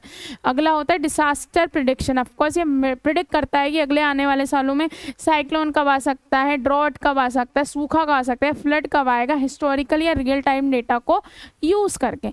अगला ये मल्टीमीडिया में कैसे यूज़ होता है, ऑफकोर्स एजुकेशन में यूज़ होता है, बहुत सारे ई लर्निंग प्लेटफॉर्म है, इंटरेक्टिव लर्निंग मॉड्यूल है, ये सब कंप्यूटर की मदद से ही पॉसिबल। बिजनेस प्रेजेंटेशन में जो डायनेमिक प्रेजेंटेशन होती हैं, ग्राफिक्स, वीडियो एंड साउंड्स की, वो सारी जो है कंप्यूटर की मदद से ही तो बनती है। हेल्थ केयर में यूज़ होता है, जो मल्टीमीडिया ट्यूटोरियल्स होते हैं वो आप कंप्यूटर से ही तो बनाते हैं। जो 3D विजुअल होता है, कोई भी सर्जरी करनी है, ट्रेनिंग करनी है, तो उसकी हम 3D एक वीडियो बन जाती है, आपने कई बार देखी होंगी। तो या फिर लोग जो है स्टोर कर लेते हैं, बनाते हैं, कंप्यूटर से ही बनाते हैं। एंटरटेनमेंट पर्पस में भी यूज़ होता है, of course movie, music, web content, website and application में ऑफकोर्स जो रिच कंटेंट होती हैं, इमेजेस, वीडियो, उनमें भी सब में कंप्यूटर ही यूज़ होता है। अब एनिमेशन में कैसे use, of course 2D and 3D animation जो है जब से कंप्यूटर आए तब से ही, जैसे कार्टून बनाने में मदद करता है, करेक्टर्स या कोई भी एनिमेटेड सीन्स होते हैं वो सारे कंप्यूटर की मदद से ही बनते हैं। फिल्म एंड एंटरटेनमेंट, जो विजुअल इफेक्ट्स होते हैं, VFX या CGI या एनिमेटेड मूवी, ऑफकोर्स वो कंप्यूटर की मदद से ही बनता है। एडवर्टाइजमेंट, यानी कि जो एनिमेटेड एड्स होते हैं या प्रोडक्ट के डेमो, वो सारे कंप्यूटर की मदद से ही बन पाते हैं। Education and e learning, of course जो है एनिमेटेड वीडियोस जब से आई हैं उससे काम आसान हो गया, अब चीज़ों को आसानी से कंसेप्ट को समझ पाते हैं। ऑफकोर्स जब से कंप्यूटर आया है गेमिंग इंडस्ट्री बन गई है, गेम कैरेक्टर्स हैं, बहुत सारे बैकग्राउंड सीन्स हैं, सब कुछ जितना भी गेम से रिलेटेड वर्क होता है वो सारा कौन करता है, कंप्यूटर करता है। आर्किटेक्चर एंड डिज़ाइन, जो कि आप क्या होता है रियल में जो भी आपको मॉडल बनाना होता है, कुछ भी करना होता है, उसका हम एनिमेटेड मॉडल बना लेते हैं, एक लेआउट बना लेते हैं कंप्यूटर, जिससे आपको बेटर विजुअलाइजेशन मिल जाता है। ऑफकोर्स मेडिसिन फील्ड में भी ये विजुअलाइज करके देता है, आपको दिखाता है, जो न्यू पर्सन आया उसको दिखाएगा 3D एनिमेटेड मॉडल के थ्रू कि कैसे बॉडी प्रोसेस करती है, आपके बॉडी में कैसे ब्लड फ्लो होता है, कितनी हड्डियां हैं या क्या है, कहाँ हार्ट रोकेट होता है, वरना ऐसे बोलते हैं ना हार्ट इधर है, लेकिन अब आप देख पाते हो सारे कंप्यूटर की मदद से ही। वेब एंड ऐप डिज़ाइन में ये नॉर्मली एनिमेशन में यूज़ होता है ताकि आपको बेटर एक्सपीरियंस मिल सके, अच्छा इंटरेक्टिव डिज़ाइन मिल सके। अब ऑफकोर्स ये हेल्थ केयर में, देखो ये क्वेश्चन आते हैं हेल्थ केयर में या इसमें कहाँ कहाँ यूज़ होता है, तो आप उसी के अकॉर्डिंग इसे लिखते रहिएगा, है ना। तो ऑफकोर्स मेडिकल डायग्नोसिस में यूज़ होता है, कंप्यूटर जो है एनालिसिस करता है टेस्ट के रिजल्ट, जैसे एक्सरे, MRI, CT स्कैन। ऑफकोर्स होटल को मैनेज और हॉस्पिटल मैनेजमेंट सिस्टम में यूज़ होता है, जो कैसे पेशेंट के जो रिकॉर्ड्स होते हैं उनको मैनेज करता है, उनके बिल्स को मैनेज करता है, अपॉइंटमेंट की किसका कब अपॉइंटमेंट है, स्टाफ का शेड्यूल कब कौन सा स्टाफ रहेगा, कौन सा स्टाफ नहीं, सब चीज़ें कंप्यूटर मैनेज करता है। टेलीमेडिसिन में ये आपको अब ज़रूरी नहीं है कि आपको डॉक्टर के पास भी जाना है, वीडियो कॉल या वीडियो कॉन्फ्रेंसिंग या ऑनलाइन रिपोर्ट दिखाकर भी अपना काम कर सकते हैं। पहले क्या होता था, पेशेंट को वहीं जाना होता था, और अगर पॉसिबल नहीं है तो आप कंप्यूटर, यानी कि कंप्यूटर फ़ोन की बात हो रही है, आप वीडियो कॉल करा सकते हैं, उससे क्या होगा, आप वहीं से आप रिमोटली कंसल्ट ले सकते हैं। मेडिकल रिसर्च में भी मदद करता है, ड्रग डेवलपमेंट, डिसीज़ की मॉडलिंग में या क्लिनिकल ट्रायल्स में भी कंप्यूटर ही मदद करता है। अगला है इलेक्ट्रॉनिक हेल्थ रिकॉर्ड, अगर आपको किसी भी पेशेंट की हिस्ट्री को स्टोर करना है तो आप ऑफकोर्स पेपर पे भी स्टोर करते हो, पर पेपर ख़राब हो सकते हैं तो आप डिजिटली उसे स्टोर कर सकते हैं। सर्जिकल सिमुलेशन एंड रोबोट जो है प्रिसाइज वे में सर्जरी को परफॉर्म करता है और वो मदद करता है कि डॉक्टर ट्रेन हो जाए। मॉनिटरिंग सिस्टम में कंप्यूटर जो है ट्रैक करता है वाइटल सिग्नल्स को, ऑफकोर्स आपके कंप्यूटर ही है जिसकी वजह से heart rate, BP, oxygen level real time में ट्रैक हो सकता है और बहुत लोगों की जान बचती है। मेडिकल इमेजिंग ये इन्हेंस करता है, स्टोर करता है, एनालिसिस करता है, जो डायग्नोस्टिक इमेजेस होते हैं उनको ये आसानी से इन्हेंस भी कर देता है ताकि जो डॉक्टर है वो आसानी से देख पाए, उसकी एनालिसिस भी करके दे देता है ना, सब चीज़ें ये करके देता है। अब डिफरेंस क्या है एमएस वर्ड और एमएस एक्सेल में? जो एमएस वर्ड है नॉर्मली डॉक्यूमेंट्स को क्रिएट करने के लिए यूज़ होती है डेटा को हैंडल करने में और कैलकुलेशन में। इसका मेन यूज़ क्या होता है एमएस वर्ड का? आप कोई लेटर लिखना चाहते हैं, कोई रिपोर्ट लिखना चाहते हैं, कोई रिज्यूम लिखना चाहते हैं, ये नॉर्मली स्प्रेडशीट को क्रिएट करने में, बजट क्रिएट करने में, डेटा के एनालिसिस करने में यूज़ होती है। इसका जो डेटा फॉर्मेट है ये टेक्स्ट बेस्ड, यानी कि आप टेक्स्ट लिखते हैं हेलो हाय बाय, इसमें टेबल होती है, रोज एंड कॉलम होती है। ये नॉर्मली टेक्स्ट को फॉर्मेट करने में, कोई न्यू इमेज इंसर्ट करने में या टेबल को इंसर्ट करने में मदद होता है। एक्सेल क्या होती है? नॉर्मली फॉर्मूला बेस्ड होता है, फॉर्मूले लगाते हो, कोई फंक्शन लगाते हो, कोई चार्ट बनाना चाहते हो, कोई ग्राफ बनाना चाहते हो, तब आप एक्सेल का यूज़ करते हैं। ये बेस्ट किसके लिए? वर्ड प्रोसेसिंग के लिए और डॉक्यूमेंट के लिए। ये मैथमेटिकल, फाइनेंशियल या स्टैटिकल वर्क के लिए। इसका जो एग्जाम्पल है डॉक्स एक्स या डॉक, इसका है XLS या XLS, ठीक है। ये फाइल इस एक्सटेंशन से स्टोर होती है, तो ये डिफरेंस भी कई बार आ जाता है। अब कितने देखो, ये एक तो तरीका है, आपके 2-3 टॉपिक ही बचे हैं, ज़्यादा नहीं है, ठीक है। तो कितने तरीके से आप जो है स्टार्ट कर सकते हैं एमएस एक्सेल। सबसे पहला है स्टार्ट मेन्यू, यानी कि आप क्लिक करेंगे स्टार्ट पे, स्क्रॉल करेंगे और सर्च करेंगे एक्सेल को, सिंपल से तरीका, और एक्सेल पे क्लिक कर देंगे। दूसरा होता है डेस्कटॉप शॉर्टकट, यानी कि डबल क्लिक करेंगे एक्सेल के आइकन पे डेस्कटॉप पे अगर वो पड़ा होगा। अगला होता है रन डायलॉग बॉक्स, यानी कि आप Window+R, विंडो की एक वो होता है, उसमें बटन करेंगे और एक्सेल टाइप करेंगे उस पर और एंटर प्रेस कर देंगे। अगला है टास्क बार, यानी कि नीचे की साइड टास्क बार होता है, अगर उसमें ही अगर वो पिंड है तो नॉर्मली एक्सेल के आइकन पे क्लिक कर देंगे और वो ओपन हो जाएगा। अगला है सर्च बार, आप सर्च बार में जाएंगे, एक्सेल टाइप करेंगे और उस ऐप पे क्लिक कर देंगे।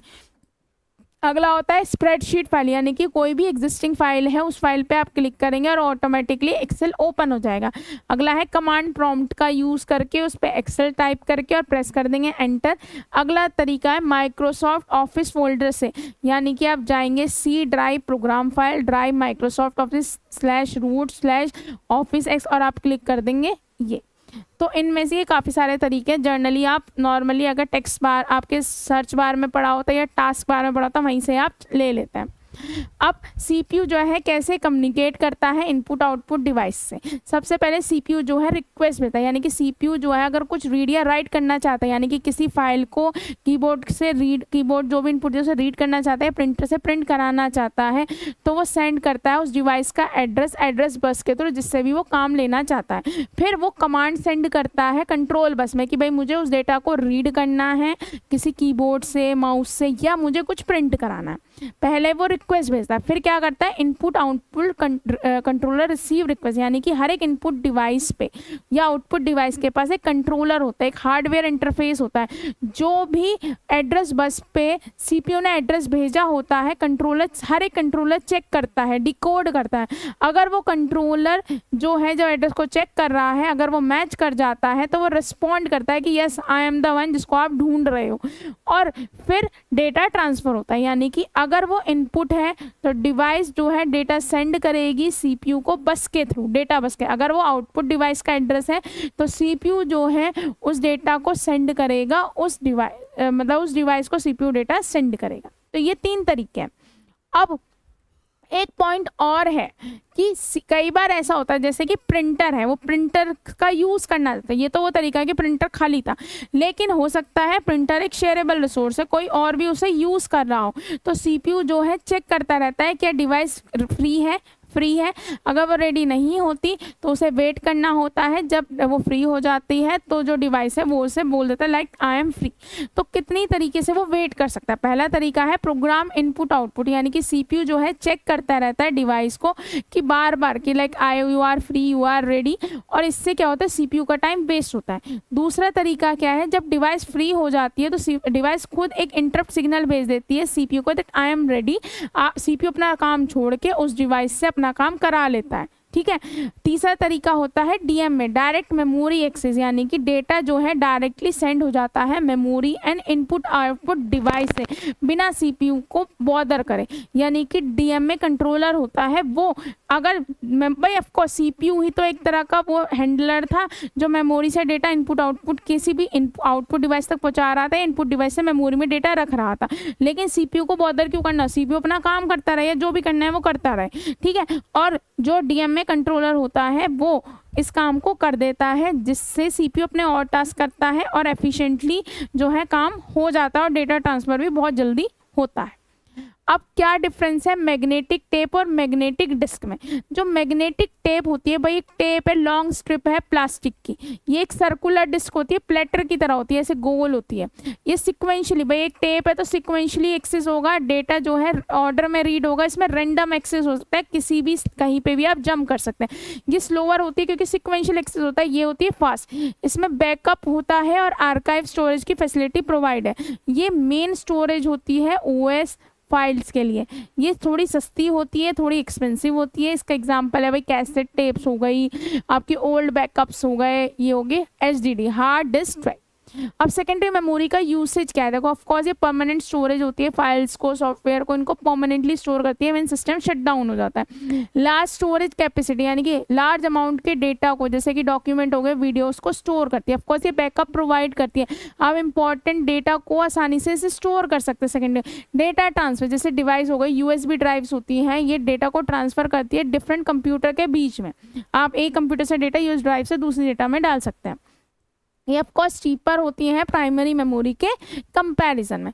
तो अब देखो ये सिंपल है, ये चीज़ मैंने आपको पढ़ा रखी है, पर आप ये समझो कैसे रजिस्टर यूज होता है अर्थमेटिक यूनिट में और सुपरवाइजरी कंट्रोल यूनिट। देखो एएलयू में ये रजिस्टर यूज होते हैं 4। भाई ऑफकोर्स जो भी इंटरमीडिएट रिजल्ट होगा या कुछ भी होगा वो एक्यूमुलेटर में स्टोर होता है। जर्नल पर्पस रजिस्टर यूज हो, कैसे यूज होता है, मतलब कौन कौन से रजिस्टर यूज होते हैं। ये अर्थमेटिक एंड लॉजिकल ऑपरेशन के ऑपरेंड्स, ऑपरेंड्स क्या होता है देखो 2 और 3, और ये प्लस, दिस इज ऑपरेटर, क्या परफॉर्म करना है, और ये हो गए ऑपरेंड वैल्यू। टेम्परेरी रजिस्टर जो इंटरमीडिएट रिजल्ट को स्टोर करते हैं कैलकुलेशन। फ्लैग रजिस्टर जैसे कि जीरो, कैरी यानी कि एडिशन करते वक्त कोई कैरी जनरेट हुआ है तो उसके लिए फ्लैग रजिस्टर यूज होता है। अब कंट्रोल यूनिट में यूज होता है प्रोग्राम काउंटर, जो बताता है नेक्स्ट इंस्ट्रक्शन कौन से एग्जीक्यूट होना है, उसका एड्रेस कहाँ है। इंस्ट्रक्शन रजिस्टर यानी कि जो करंट इंस्ट्रक्शन को अपने अंदर होल्ड करके रखता है। मेमोरी एड्रेस रजिस्टर जो होल्ड करता है एड्रेस, डेटा या इंस्ट्रक्शन को जो मेमोरी एक्सेस करना चाहती है। ऐसे ही बफर रजिस्टर हो गया जो होल्ड करता है डेटा को जो फेच करा गया है राइट करने के लिए मेमोरी में या मेमोरी से डेटा लाया गया है। एक होता है कंट्रोल रजिस्टर जैसे कि कंट्रोल फ्लैग्स हो गए, सिग्नल्स हो गए जो कोऑर्डिनेट करता है, यानी कि कंट्रोल फ्लैग्स वही हैं आपके फ्लैग रजिस्टर्स। ठीक है, तो ये रजिस्टर्स ही हैं। जब आपसे पूछा जाए तो बस आपको कुछ रजिस्टर यहाँ पे लिखना है, कुछ रजिस्टर यहाँ पे लिखना है। अब देखो रैंडम एक्सेस और सिक्वेंशियल एक्सेस में क्या है? रैंडम एक्सेस यानी कि डेटा जो है डायरेक्टली एक्सेस हो सकता है कहीं से भी रैंडमली। यहाँ पे डेटा सिक्वेंशियली ऑर्डर में एक्सेस होगा 1 by 1। ये फास्ट होता है, ये स्लो होता है। रैंडम एक्सेस रैम में होती है, हार्ड डिस्क में होती है। मैग्नेटिक टेप या VHS सिक्वेंशियल, ये फ्रिक्वेंटली अगर आपको डेटा को एक्सेस करना है तो आप कहीं से भी डेटा पिक कर सके, रैंडम एक्सेस का यूज करता है। लेकिन अगर आपको बैकअप करना है तो सिक्वेंशियली डेटा एक्सेस की नीड होती है। ये किसी भी लोकेशन पे जंप करती है, ये एक लाइन से लास्ट तक जाती है। इसका फीचर क्या है? रैंडम एक्सेस का एक्सेस फीचर क्या? Sequential access. डेटा जो है डायरेक्टली एक्सेस किया जा सकता है और इसमें डेटा एक्सेस नहीं। अच्छा ये चीज दोबारा, ठीक है, ये चीज रिपीट में, इसे आप हटा दें। अब कैसे, एक तो आपके ये सॉफ्टवेयर है, बेसिक यूज क्या है, और आपके पास 2-3 टॉपिक बचे हैं।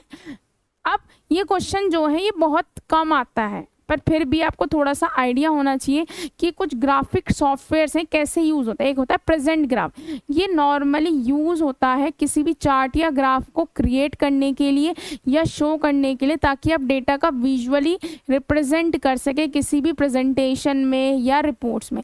ये मदद करता है कि आप आसानी से पैटर्न्स या ट्रेंड्स को समझ सकते हैं। अगला होता है ड्रैग एंड ड्रॉप ऑब्जेक्ट, यानी कि आपने कहीं से कोई ऑब्जेक्ट बना हुआ है उसे ड्रैग करा और कहीं और ड्रॉप कर दिया, यानी कि इमेजेस को, टेक्स्ट बॉक्स को, शेप्स को या अदर एलिमेंट को आप आसानी से एक जगह से एक स्क्रीन के दूसरी जगह पे ले जा सकते हैं। इससे जो डिज़ाइन और लेआउट वर्क की स्पीड है वो इंक्रीज हो जाती है। इंपोर्ट ऑब्जेक्ट, ये अलाउ करता है यूज़र को कि आप जो है इमेजेस, वीडियो फाइल को ब्रिंग कर सकते हैं फ्रॉम अदर सॉफ्टवेयर या सोर्स। कोई करंट प्रोजेक्ट है, उस करंट प्रोजेक्ट में कहीं और से उठा के कोई भी इमेज, वीडियो या फाइल को रख सकते हैं। स्क्रीन कैप्चर, यानी कि स्क्रीन कैप्चर का मतलब है स्नैपशॉट लेना कंप्यूटर स्क्रीन का। ये यूज़फुल है ट्यूटोरियल्स के लिए, गाइड्स के लिए, प्रेजेंट आपको कुछ चीज़ स्क्रीनशॉट लेनी है वो आप स्क्रीनशॉट स्क्रीन कैप्चर से ले सकते हैं। तो ये वाले ग्राफिक सॉफ्टवेयर्स होते हैं। ये रेयर क्वेश्चन आता है लेकिन आता है, 2-3 बार ये आया हुआ है। अब क्या बेसिक यूज़ है MS वर्ड का और MS ऑफिस का? देखो MS वर्ड जो है डॉक्यूमेंट क्रिएट करने में मदद करता है, जैसे लेटर, रिपोर्ट, रिज्यूम। ये नॉर्मली एडिट एंड फॉर्मेट करने में मदद करता है, यानी कि जो भी आपका टेक्स्ट है उसका फॉन्ट साइज चेंज कर सकते हैं, 6 मतलब बड़ा छोटा कर सकते हैं, इसका कलर चेंज कर सकते हो ना, अलाइनमेंट कैसे लिखा है उनका, बोल्ड में लिखना है, इटैलिक, सब चेंज कर सकते हैं। इंसर्ट करने में मदद करता है एलिमेंट का कोई इमेज इंसर्ट कर सकते हैं, कोई टेबल इंसर्ट कर सकते हैं, चार्ट, शेप या कुछ भी इंसर्ट कर सकते हैं। प्रूफ रीडिंग में मदद करता है, यानी कि स्पेलिंग एंड ग्रामर चेक के लिए भी आप MS वर्ड का यूज़ करते हैं। Save and print document, of course आप अपने सेव कर सकते हैं वर्क को डिफरेंट फॉर्मेट में और आसानी से प्रिंट करा सकते हैं। जबकि MS ऑफिस की क्या क्या एप्लीकेशन, MS ऑफिस की एप्लीकेशन, MS वर्ड भी MS ऑफिस की एप्लीकेशन है, इससे आप डॉक्यूमेंट्स क्रिएट कर सकते हैं। MS एक्सेल भी MS वर्ड की एप्लीकेशन है, इससे आप कैलकुलेशन कर सकते हैं, स्प्रेडशीट बना सकते हैं, कुछ भी कर सकते हैं, पावर पॉइंट प्रेजेंटेशन बना सकते हैं। आउटलुक आप सेंड कर सकते हैं, रिसीव कर सकते हैं मेल्स को, कैलेंडर मैनेज कर सकते हैं, कॉन्टैक्ट मैनेज कर सकते हैं। अगला है MS एक्सेल, आप जो है डेटाबेस, नॉर्मली इसमें डेटा स्टोर है, क्रिएट एंड मैनेज कर सकते हैं। तो ये MS ऑफिस की एग्जाम्पल है। अब एक्सेस टाइम क्या होता है? देखो एक्सेस टाइम नॉर्मली टाइम जो एक मेमोरी लेती है किसी भी डेटा को मेमोरी में लोकेट करने के लिए और CPU तक पहुंचाने के लिए। जैसे CPU है, CPU ने किसी डेटा की रिक्वेस्ट की, वो किसी लोकेशन पे पड़ी है, तो ऑफकोर्स CPU जाएगा, ढूंढेगा, अच्छा ये डेटा यहाँ पड़ा है और वापस यहाँ आएगा। तो इस आने और जाने में जितना टाइम लगा CPU को, जितने टाइम में जो डेटा उसे चाहिए था वो मिल गया, उसी को ही हम बोलते हैं मेमोरी एक्सेस। इसमें या एक्सेस टाइम ऑफ मेमोरी, इसमें क्या क्या होती है, डेटा टाइम, कितना टाइम लगा डेटा को रीड करने में मेमोरी से। राइट टाइम, यानी कि time to write the data to memory, भाई हो सकता है आपको रीड करना, हो सकता है आपको राइट करना। मेजर्ड, ये किस में मेजर किया जाता है, नैनो सेकेंड में, मिली सेकेंड में, डिपेंडिंग मेमोरी का टाइप क्या है। अब देखो साइज ऑफ मेमोरी क्या होता है, जो साइज ऑफ मेमोरी होते हैं कि कितना डेटा एक मेमोरी स्टोर कर सकते हैं। यूजुअली वो बाइट्स में स्टोर करती है, मल्टीपल बाइट्स में। जैसे एक बाइट 8 बिट की है तो किलो बाइट यानी कि 1024, यानी कि देखो के होता है 2 की पावर 10, ठीक है। अब 2 की पावर 10 होता है 102 बाइट, मेगा बाइट होता है 2 की पावर 20, तो आप उसी के अकॉर्डिंग इसमें लिख सकते हैं। 120 KB लिखा है, अगर KB में कन्वर्ट करेंगे तो 1204 से मल्टीप्लाई कर देंगे। ये kilo bytes, mega byte, giga byte, terabytes, ये इसमें किसी में स्टोर होते हैं। देखो 1 किलो बाइट में 2 की पावर 10 होता है, इसमें 2 की पावर 20, 2 की पावर 30, 2 की पावर 40। देखो क्या लिखा है 1024 KB। अब KB के लिए आपको इससे मल्टीप्लाई करनी होगी, यानी कि 2 की पावर 20, ठीक है। ये क्या लिखा है मेगा बाइट, तो यानी कि 2 की पावर, ये कितना हो गया 10 मल्टीप्लाई 2 की पावर 20, यानी कि 2 की पावर 30, ये हो गया 2 की पावर 40। अब लास्ट क्वेश्चन है आपका कि ब्लॉक डायग्राम या ऑर्गेनाइजेशन ऑफ कंप्यूटर, ठीक है। ये मैंने लास्ट में इसलिए रखा, देखो आप सब चीज़ें पढ़ चुके हैं। ये ब्लॉक इनपुट यूनिट क्या यूनिट होती है जिससे आप इनपुट देते हैं, यूज़र इनपुट देता है। आउटपुट यूनिट वो यूनिट होती है जिससे आउटपुट प्रोड्यूस होता है, ठीक है। ये चीज़ें आपको पता है। अब CPU क्या है, CPU ब्रेन है कंप्यूटर का। ये बेसिकली इसमें 2 मेजर कंपोनेंट होते हैं, ALU एंड CU। जो ALU होता है उसको हम बोलते हैं अर्थमेटिक लॉजिक यूनिट। जितनी भी कैलकुलेशंस होती है, एडिशन, सब्ट्रैक्शन, मल्टीप्लिकेशन, ये कौन परफॉर्म करता है, ALU। अब कंट्रोल यूनिट क्या है, ये खुद कुछ नहीं कर रहा है। देखो ये आपको डॉटेड दिख रही है, यानी कि जो कंट्रोल यूनिट है उसका काम क्या है कि अर्थमेटिक यूनिट सही से अपना वर्क करे, आउटपुट यूनिट सही से आउटपुट प्रोड्यूस करे, इनपुट यूनिट सही से इनपुट ले, सेकेंडरी यानी कि मेमोरी जो है सही से वर्क करे। इन सब चीज़ों को कौन मैनेज करता है, कंट्रोल यूनिट। अब देखो जो आपकी मेमोरी होती है वो 2 तरह की होती है, प्राइमरी स्टोरेज और सेकेंडरी। प्राइमरी मेमोरी अगर हम बात करें, अभी रैम की बात करते हैं, तो रैम में डेटा पड़ा होगा, रैम का साइज बहुत छोटा होता है। तो अब हो सकता है कि कोई डेटा यहाँ पड़ा हो तो यहाँ से डेटा प्राइमरी में आ जाएगा, और जब किसी डेटा की प्राइमरी में नीड नहीं है तो वो डेटा सेकेंडरी में जाए। और CPU को जो भी डेटा लोकेशन पे चाहिए होगा वहाँ से लोकेशन से डेटा उठ के CPU पे आ जाएगा, और CPU को कोई डेटा राइट करना होगा तो वो डेटा राइट हो जाएगा। तो इन एरो का मतलब ये है। तो प्राइमरी स्टोरेज में अगर आपको लिखने के लिए आता है तो अब आप पूरा लिखेंगे। मैंने यहाँ पे इनपुट यूनिट भी आपको पढ़ा दिया है, आउटपुट यूनिट भी पढ़ा दिया है, सीपीयू भी मैंने आपको पढ़ा रखा है, कंट्रोल यूनिट में भी मैंने आपको बता दिया सारे ऑपरेशन। ये खुद कुछ वर्क नहीं करता है बट सारी चीज़ों को कंट्रोल करता है कि सारा काम सही से परफॉर्म हो, तो इसलिए कंट्रोल यूनिट का काम ये होता है। अब स्टोरेज यूनिट यानी कि स्टोर करने के लिए यूज़ होती है, ठीक है। जो डेटा और इंस्ट्रक्शन होता है वो स्टोर हो जाता है कंप्यूटर में, और जो भी इंटरमीडिएट रिजल्ट होता है वो भी स्टोर होता है। अब देखो दो तरह की मेमोरी होती है, प्राइमरी मेमोरी और सेकेंडरी मेमोरी। प्राइमरी मेमोरी भी मैंने आपको पढ़ा रखा है, सेकेंडरी मेमोरी भी पढ़ा रखा है, ठीक है। अब कई बार होता है मेमोरी के टाइप बताओ। देखो मेमोरी प्राइमरी में रैम पढ़ा रखा है आपको, random access memory, static random access memory, dynamic random. Secondary memory non volatile होती है, परमानेंटली डेटा को स्टोर करती है, ये स्लो होती है। अब रोम होती है रीड ओनली मेमोरी, लेकिन अब ये मैंने 3 चीज़ें लिखी है। अब देखो P ROM programmable read only memory, यानी कि एक बार इसमें आप डेटा को लिख सकते हो, रीड वंस राइट वंस, एक बार लिख सकते हो, एक बार ही मतलब sorry write once read many, यानी कि एक बार आप लिख सकते हो और उसके बाद आप कितनी बार भी रीड कर। Erasable programmable read only memory, यानी कि आप इसे इरेज कर सकते हो, अगर इसमें कोई डेटा गड़बड़ हो जाता है तो आप उसमें चेंज कर सकते हो, और ये चेंजेस आप अल्ट्रा वायलेट लाइट की मदद से करते हो। अगला है electrically erasable programmable read only memory, यानी कि इसमें आप रोम में डेटा को लिख भी सकते हो, आप नहीं लिखते, जो कंप्यूटर का मैन्युफैक्चरर होता है जिसने ओएस की डिटेल्स डाली होती है वो ही कर सकता है, क्योंकि लिखने में हो सकता है उससे कुछ गलती हो, तो वो इलेक्ट्रिकल वेव्स की मदद से कर सकता है, ठीक है। तो ये है। अब मैंने इसे लास्ट में इसलिए लिखा, देखो मेमोरी क्या होती है, एक स्टोरेज यूनिट होती है जिसमें डेटा स्टोर होता है, इंटरमीडिएट रिजल्ट आप स्टोर करते हो। प्राइमरी मेमोरी मेन मेमोरी कहलाती है, इसमें रैम और रोम दोनों आती हैं। रैम के बारे में बता रखा, रैंडम एक्सेस मेमोरी से रीड राइट मेमोरी भी बोलते हैं, इसमें ही जो भी डेटा सीपीयू को लिखना है या राइट करना है वो सब डेटा रैम में होना चाहिए। दोनों होती है S RAM D RAM. Static RAM में डेटा परमानेंटली स्टोर रहता है जब तक पावर सप्लाई रहती है, यानी कि उड़ेगा नहीं। डी रैम में डेटा उड़ जाता है, पावर सप्लाई भी रहता है। रोम में रीड ओनली मेमोरी होती है, बट ये प्रोग्रामेबल होती है, हम चेंज नहीं कर सकते यूजर, पर जो सीपीयू जो मैन्युफैक्चरर होते हैं कंप्यूटर के वही तो रोम में डालते हैं, वही ओएस डालते हैं, उनके लिए आसान है, क्योंकि पी रोम कहती है प्रोग्रामेबल रीड ओनली, यानी कि एक बार आप लिख सकते हैं उसमें डेटा, यानी कि सारा ओएस का सारा डेटा डाल दिया बूट के लिए सारे, उसके बाद आप रीड कर सकते। हो सकता है डालने वालों से कोई गलती हो जाए, इसलिए इरेजेबल और इलेक्ट्रिकली इरेजेबल बनाई। एक में यूवी लाइट यूज़ की गई, एक में इलेक्ट्रिकल वेव्स यूज़ की गई, ठीक है। जितने भी आपके मोस्ट इंपॉर्टेंट क्वेश्चंस हैं मैंने आपके सारे कवर कराए, सारा आपका कोर्स कंप्लीट हो गया। अगर आप इसे पढ़ लेंगे आपके मैक्सिमम से सारे क्वेश्चन हो जाएंगे, ठीक है। Thank you.